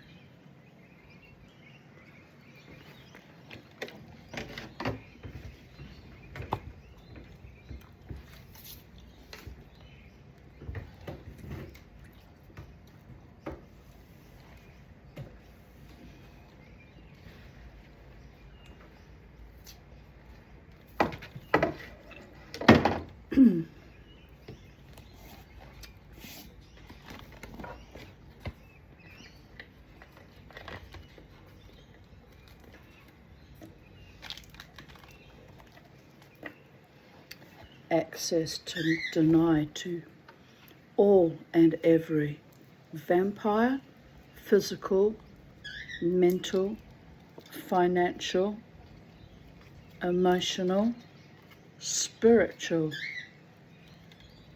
You've sucked and fucked me over quite enough.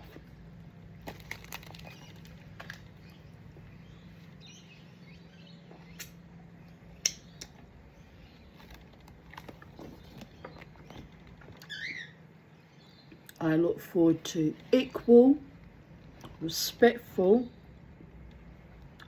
collaborative, genuine relationships and or partnerships in the future.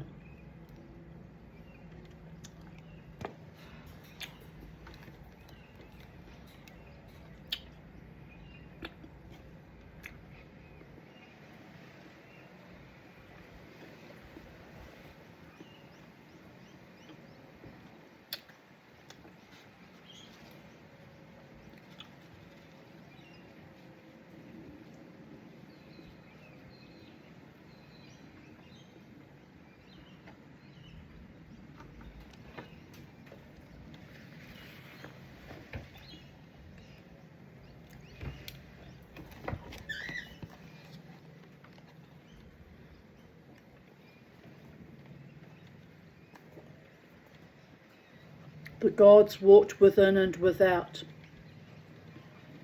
and death was all around. So that she could have stepped down from the colt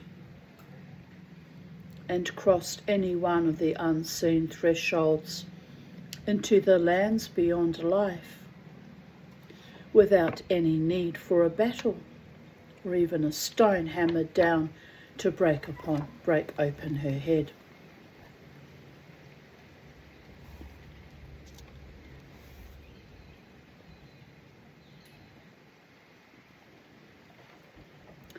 She was not ready to die,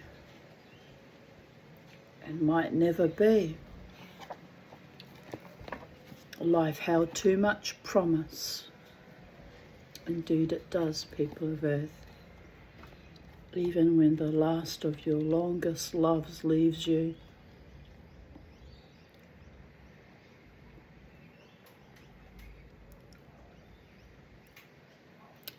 I still keep hope alive. For good, kind, noble, courageous, honouring people.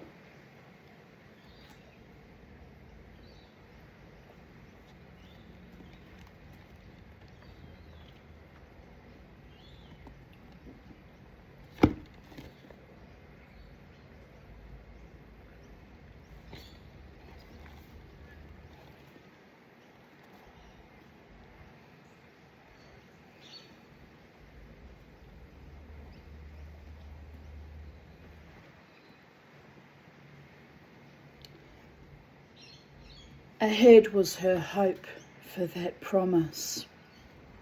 50,000 warriors gathered, all given to her. All tribal marks were gone. Coritani fought alongside Cornovae, and both beside Iceni. And the sign of the serpent spear was on everything. Holy shit. You okay, boys? Mama might shut the front window. That was a bit shattering, wasn't it? My ones. My lovely ones.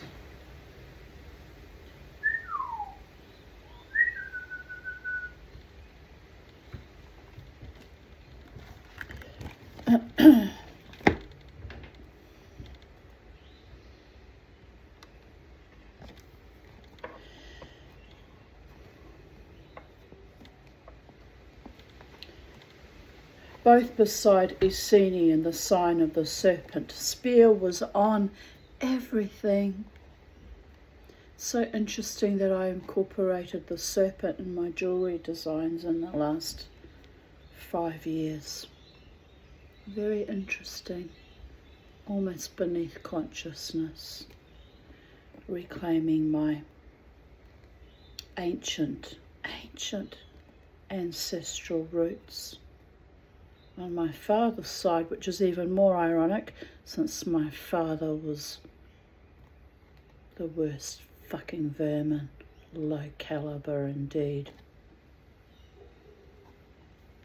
Still, intergenerational trauma and all that. You can try to forgive some of his poor parenting, but not all. The reason why I am the way I am today, people of Earth. Not having a decent, honouring father to protect you, to start for, or start with. The equivalent of 5 fathers during my upbringing, and not one of them was worthy.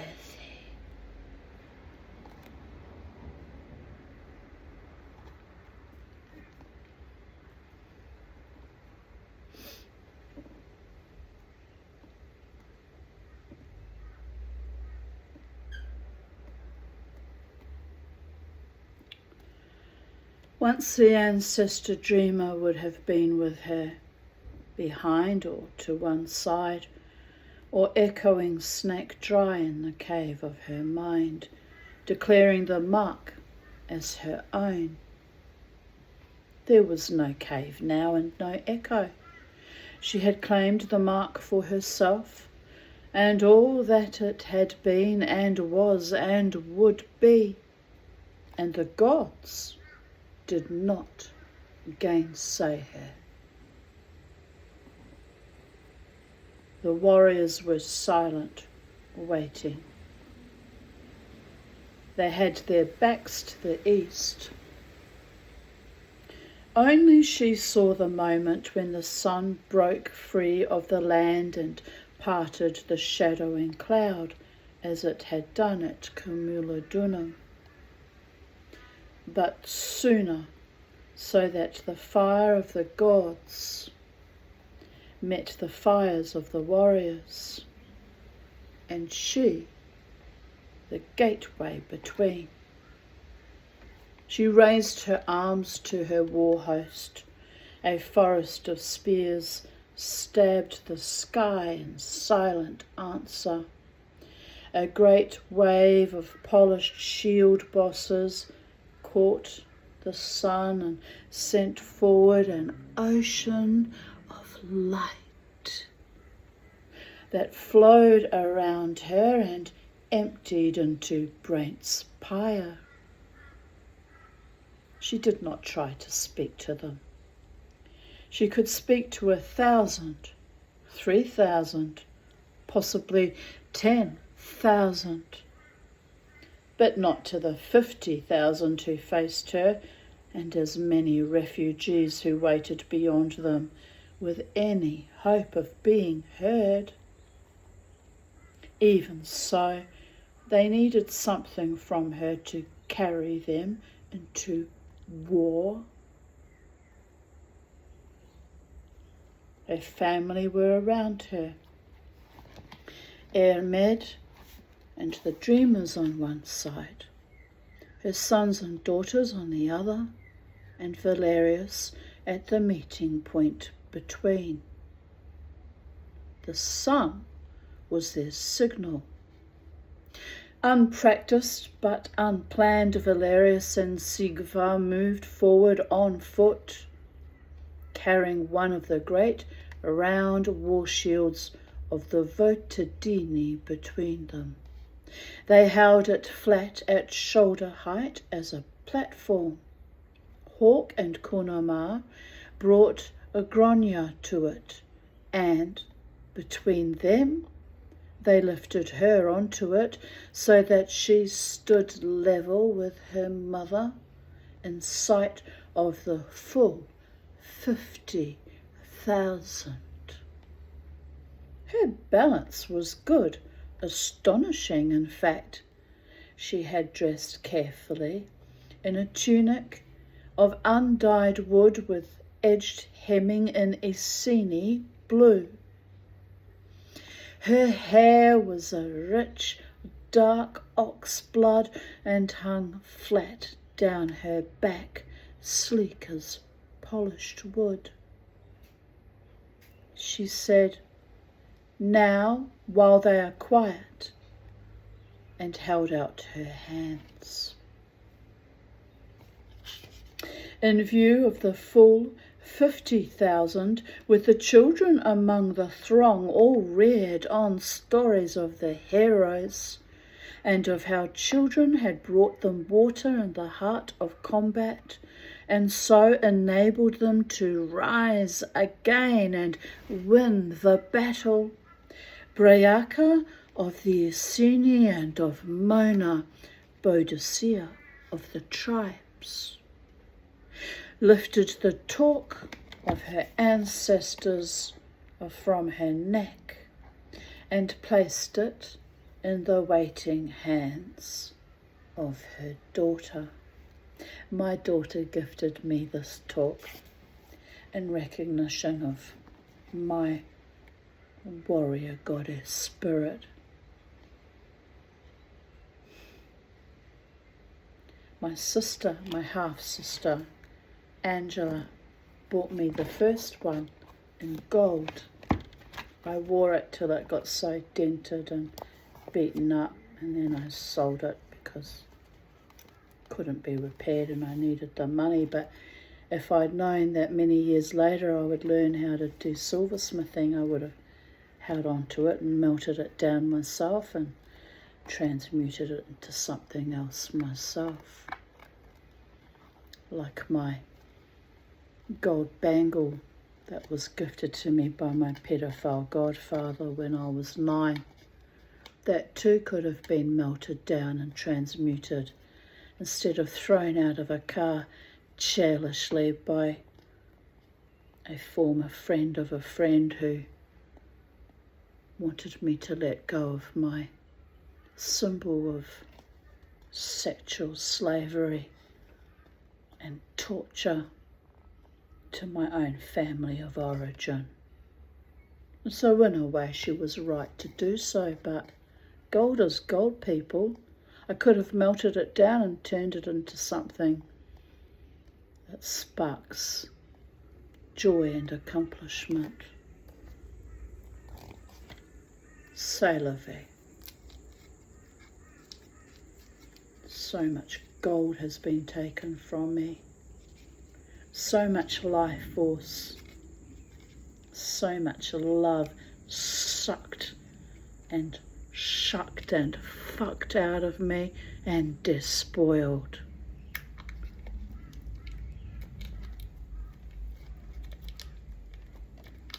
Fuck you, those of you who participated in that.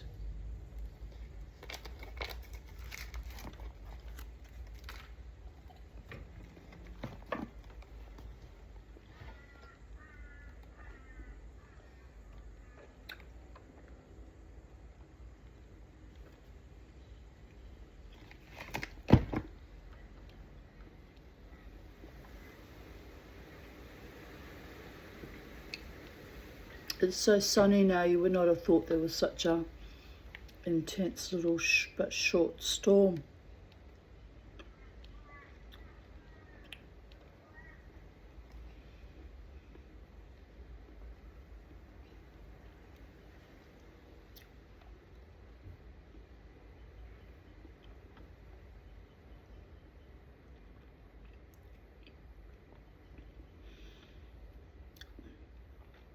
Boadicea of the tribes lifted the talk of her ancestors from her neck, because you can have neck ones too. I'd like a neck one. They're very expensive. Probably be better off to make my own one day if I could afford the silver.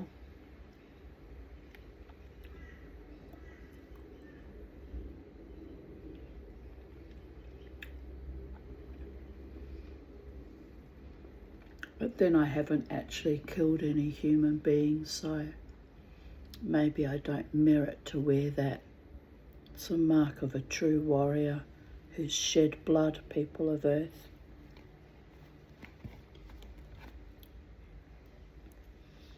And I'm happy with my talk that my daughter bought me. I really am. I just need to remake it and continuously wear it as a badge of great honour.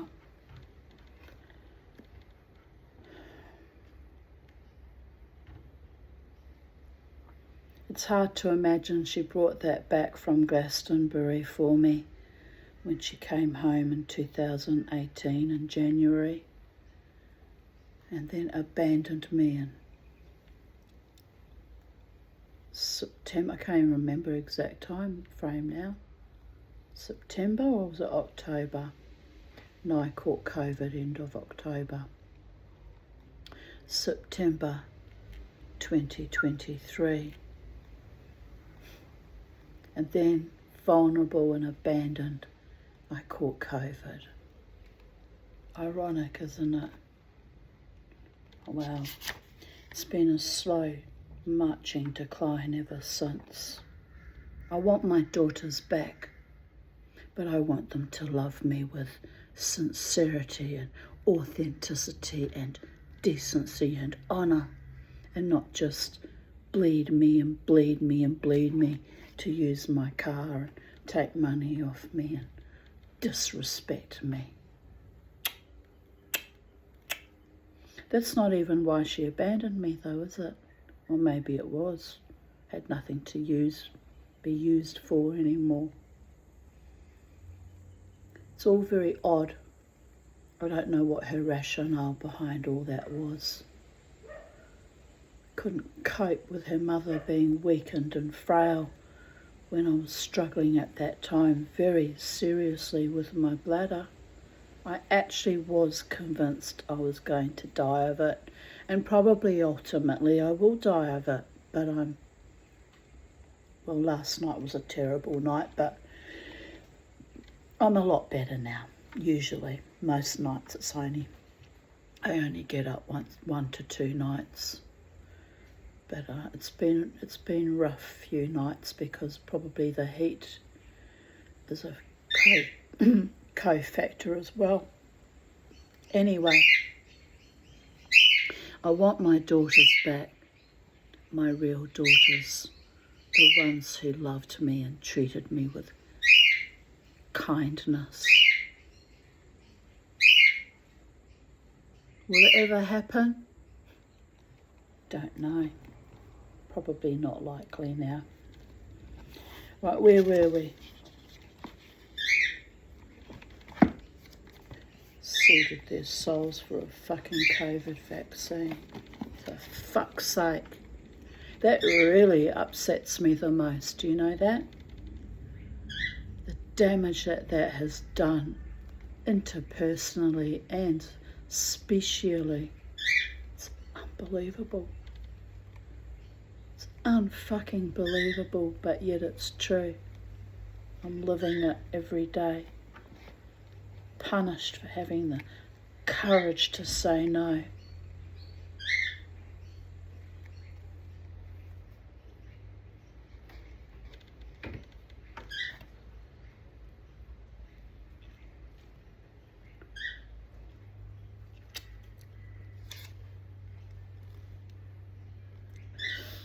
They had not planned clearly what came next. Gronya's face became still. In front of thousands she closed her eyes and dipped her head and pressed her bow to the arc of the talk, then raised it to the sun as if she might drain the sky of light and hold it in the gold. Last, she slipped it about her own neck. It was too large and she too small, and they were both radiant.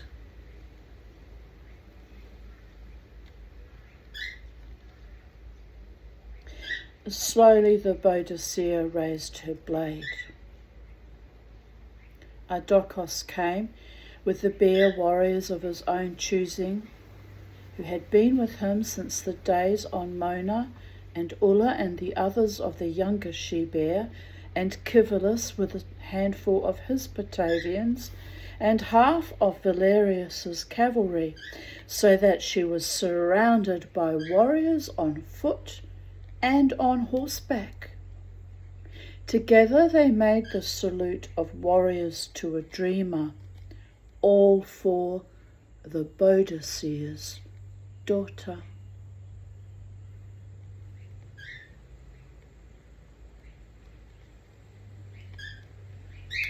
In the profound quiet that followed, there was some chance of being heard. Facing an ocean of light, with her daughter at her side, Braiaca raised her voice and cast it to the thousands. This is what we fight for, and why we must win. Never forget it, however long the battle lasts. Progeny, people of Earth, even the progeny that ultimately reject and abandon and curse you.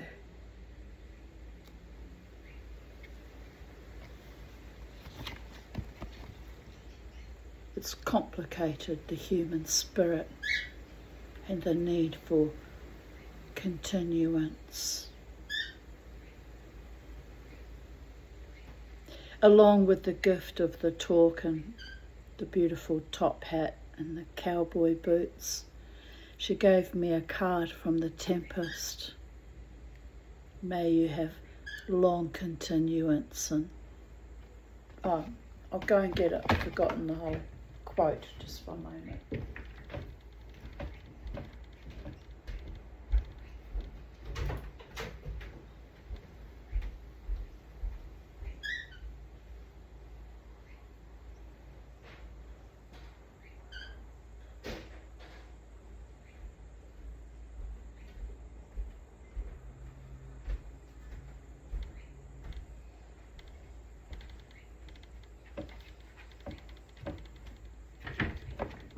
I want to cry because that's all I have left of her now. But it was a heartfelt message she was given to me at that point in time. It was on my birthday in 2018. Dear Mum, happy birthday and happy Mother's Day, with a delightful exclamation mark with a little heart under it. Hope you had the best days ever, that you enjoy your presents finally. Hee hee, kiss kiss. Well, I guess this was gifted to me when she came home then, because she's referring to, you know, that she'd held on to those presents to give to me in person. She made particular mention that she was terrified of posting this and having it get lost in the mail. It was very important to her that she gave me this. Very, very important to her. And I honour it. I really do honour it, Crystal, if you're out there, if you ever watch my videos, which I doubt because you can't handle truth, people of Earth. Your mother loves you, and Jasmine, although I haven't seen Jasmine for 16 years now. I love you immensely, even though life tore us apart, turned everything rancid. I love you immensely. But anyway, here's the lovely card. Honour, riches, marriage blessing, long continuance, and increasing hourly joys be still upon you. From the Tempest. William Shakespeare. She's an actor, my daughter, so Shakespeare is deeply meaningful to her. Right, we'll have to let go of all that sentimentality and nostalgia. We'll have to breathe, and we'll have to keep it real, people of Earth. All those beautiful well wishes are as naught if you abandon me because I got frail and ill and old and a bit bloody too broken down. It is what it is, people of Earth.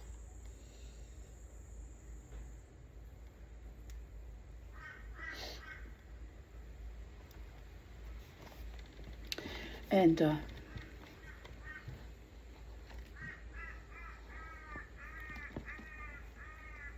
I did not that's not the right word. I did not lightly abandon all my friends in the music scene either. It just became to the point where I realised I was just being treated like some kind of victim or object of derision, and I simply will not allow that anymore. I'd rather die, and death, as you know, has lived with me since I was a very tiny child, and it's always an option, people of Earth. To survive the seeping evil, I have to choose to stay alone And that is the penultimate act of courage.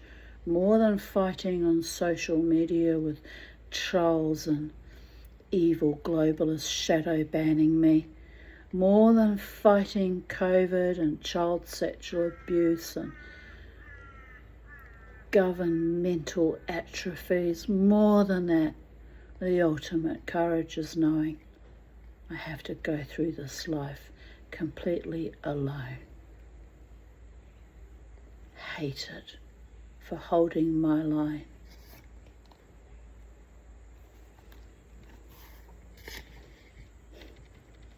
A line that dies with me. Sad but true.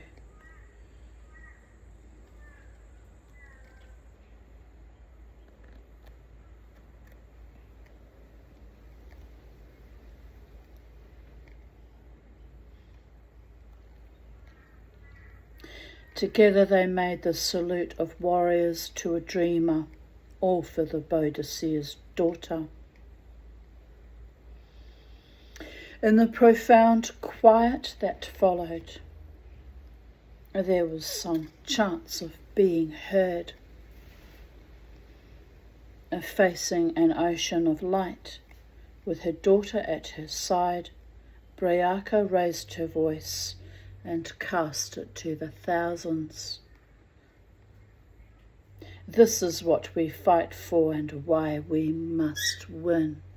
Never forget it, however long the battle lasts. I did repeat that, but it's worth repeating. Never forget what it is we live for and die for, people of Earth.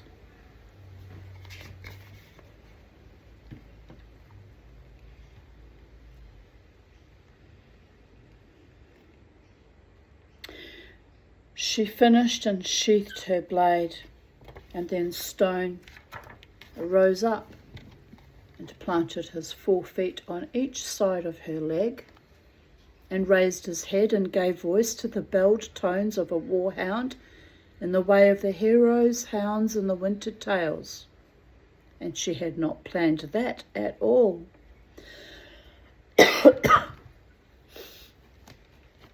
For perhaps 2 heartbeats more, there was silence.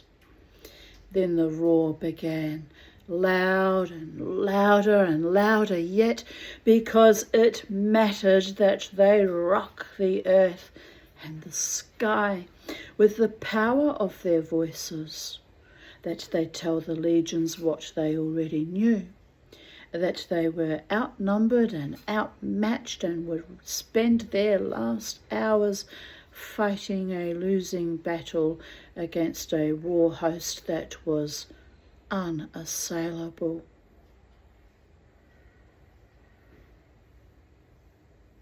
Behind them, starting slowly and growing, the legions and cavalry wings of Rome did their best to outmatch them, and failed. They waited a long time for the shouting to cease and the hammer of blades on shields to die away. The sun was higher and the shadows sharper. Valeria said, "Grania, it might be good if we set you down." With difficulty, Grania brought her mind back from the far distant place where the talk had taken it. The hair in its sack,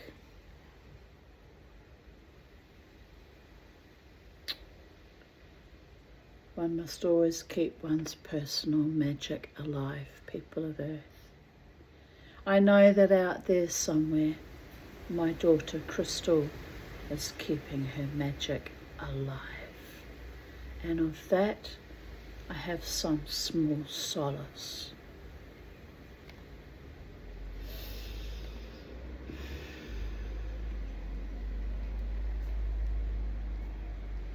The hair in its sack sang to her quietly, so that she had a thread to follow home.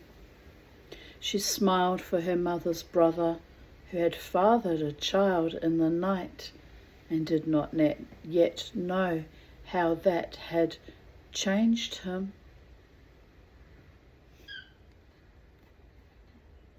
Yes, thank you. Her voice was not her own, but in the clamour of almost war, it was barely noticed. They set her to earth gently. The sun was blinding, the moon sang too loudly. She swayed and Sigvar held her up. Being on the shield had been easier. Her mother said, "Grania, is it the talk?" That voice came more clearly through the siren calls of the other worlds. She turned to where she thought Breaca might be. I don't know. The gold was lifted from her neck. The singing stopped, and she could see. Her mother had dismounted and was crouched in front of her, settling the talk round her own neck. She kissed Grania on the forehead, and the ground ceased to heave.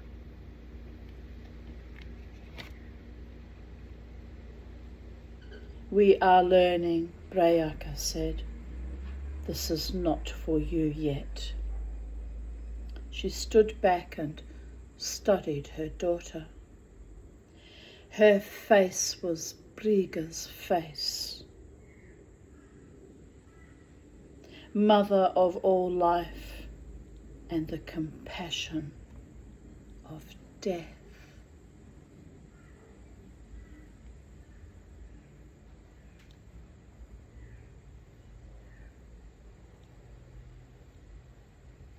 We have to begin the battle shortly. Are you well enough to help me with the hair? Yes. Nothing would have kept her from that.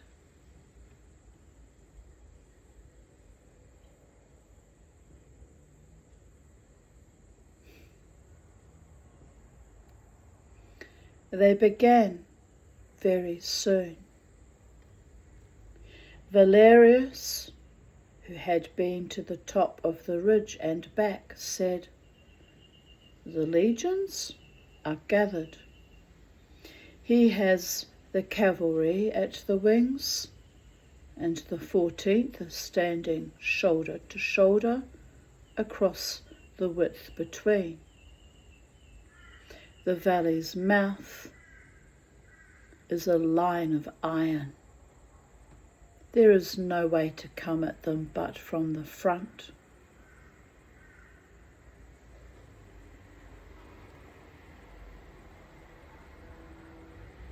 Betrayed by her own people.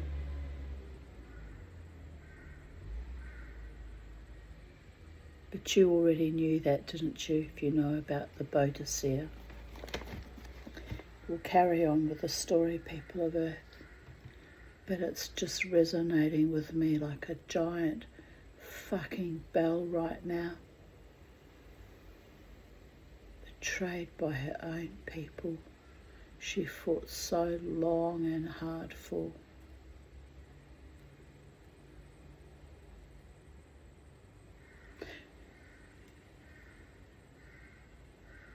The similarities are a bit astonishing.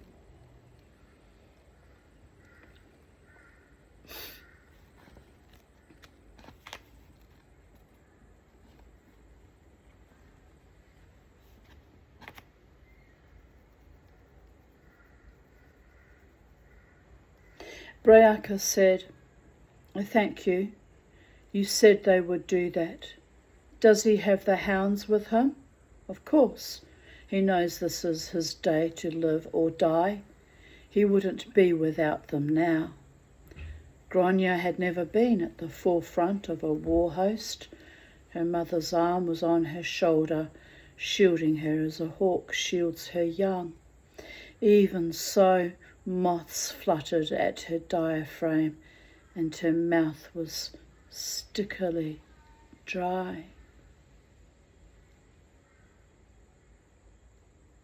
Breaca looked down and smiled the same tentative smile she had offered once on a dawn morning before they had really come to know one another. "Shall we go, heart of life? I think this day is better started." Her mother mounted. Valeria swung Grania up before her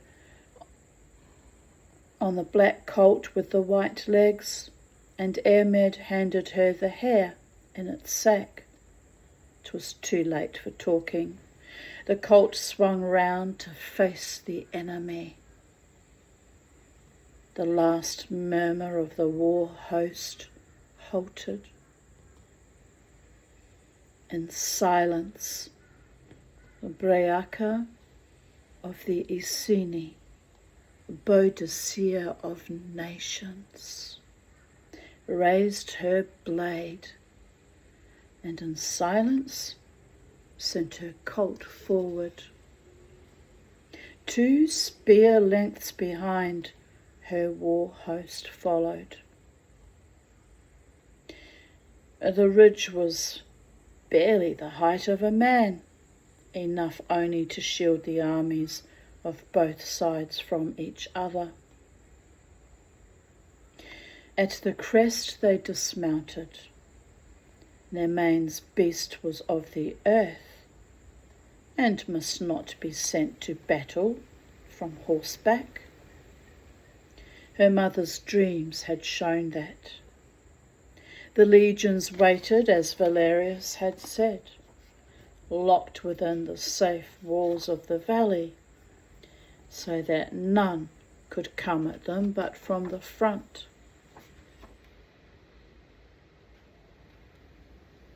They stood, they're just saying Twitter-pated. Who's Twitter-pated, Spirit? It's just ridiculous. They stood in, you have to laugh. They stood in perfect rows, shield met, square-edged shield in a band of red and black, while polished helmets, sun-welded each to the next, made a brazen line that blurred the faces of the men beneath, so that each man was the same, a grain of sand in the ocean of the enemy. On either side the cavalry waited, set out in squares on horses that were carved from stone. Suetonius Paulinus, governor of Britannia, was in front of them all, mounted on a red horse, half a hand higher than any around it. His cloak was black and flowed over its haunches in the way of the statues in Cumulodunum.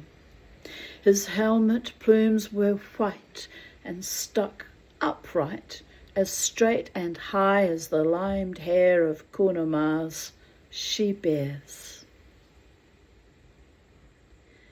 His 2 smooth pelted running dogs were leashed and held by a young and very striking warrior of the Atrebates, who bore clan marks that could be seen from halfway across the field.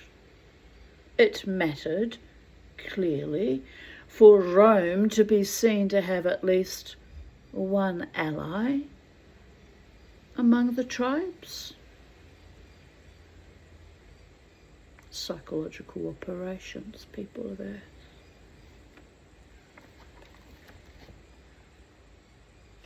It was impossible not to stop faced by that. It was necessary to go forward. Grania felt her mother's hand light on her back and heard her mother's voice say, "Shall we show them who we are? Shall we?" and they walked down the ridge on foot, with only stone for company, so that for a moment it must have seemed to the waiting legions that the Boadicea came to face them with only a child and a lame hound and no warriors at all behind her. The cheer then was of derision, and the waves of it battered them as a storm batters a ship.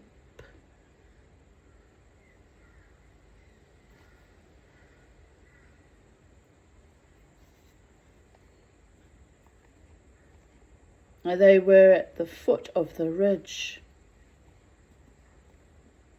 when the entire line of the Boadicea's war host crested the ridge. The legions felt a silence as if their officers had commanded it. The quiet was of a sucked breath and a cramped hand clenching.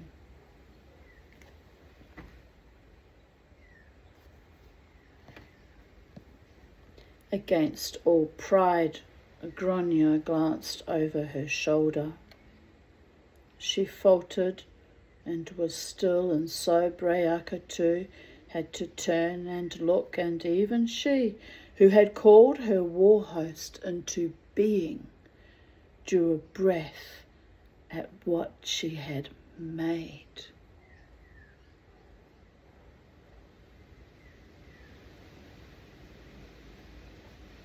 Warriors and warriors and warriors stood poised in an endless, beautiful, wild and savage row. Men and women, naked and armoured, painted and plain, gold-haired and black, unmounted and mounted on horses of every height, in a havoc of clashing colours, of skin, of hair, of tunic and cloak, in Mona's grey and the gorse yellow of the Trinovantes, and the dusk sky blue of the Esseni, and oh, that's why you keep saying to me Trinovantes the other day. The spirit that was speaking to me in half Italian, half Latin is a Trinovante, which I know nothing about that tribe, but I just clicked that that's what that was about. See? Eventually things start to make sense. And the gorse yellow of the Trinovantes, and the dusk sky blue of the Esseni, and stolen white messenger cloaks that had once belonged to the enemy, bearing the great spears of the Votadini and the axes of the Damnoni, and the ancestor blades of the horse warriors, and the wicked two-edged knives of the lined and painted she-bear. They were magnificent in their disorder and the power of their self-belief, and on every shield turned to the fore was the serpent spear of the Boadicea, painted in red, the colour of newly shed horse blood, set on and never allowed to dry. For the two of them alone, Grania said, "It's your dream from the ancestor's cave, the Roman eagle crushed and the serpent spear flying over in victory."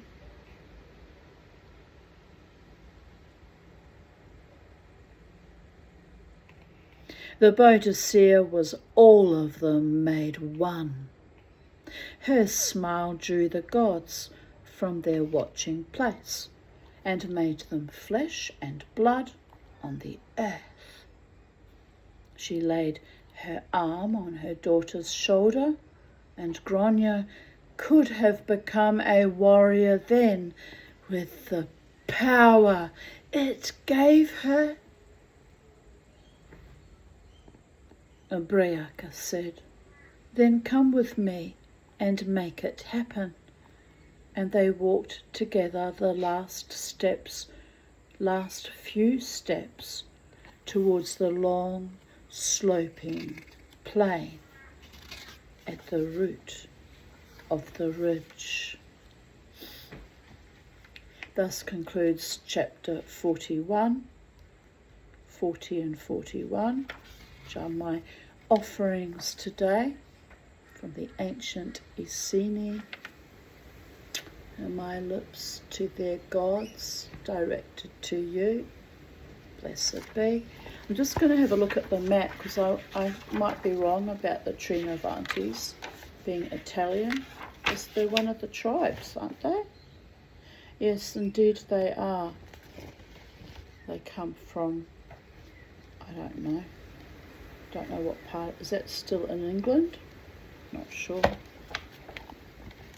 But here they are. So I might be wrong because that spirit definitely spoke in a mixture of Italian and Latin. So did they speak Italian at that point in time?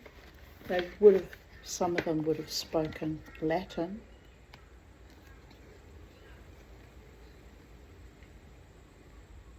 The Caledonii I know are the Scots because New Caledonia is named after Caledonia.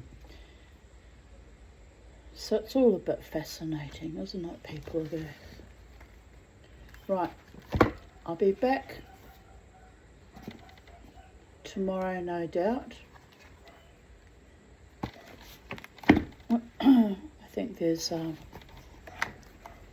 2, possibly 3 more videos to be made of this wonderful rendering of this wonderful story. What am I looking for here? I'm exhausted now. I'm exhausted as if I've been dancing and moshing for hours. I feel quite busy and weak now. But it's spiritual, people of Earth. And soon the book will be completed. Then what shall we do then? Mama T might take a break for a while. There's plenty of stories I've posted up, my own, and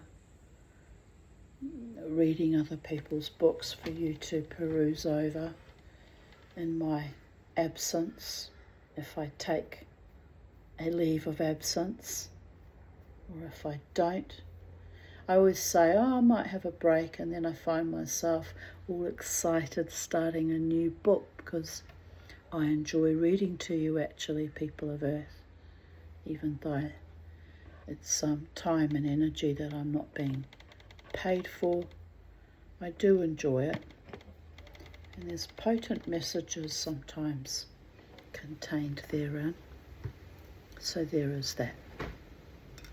Anyway, it looks like weather's gonna get stormy again. It's circled all around us in the south and the southwest, and indeed in the west.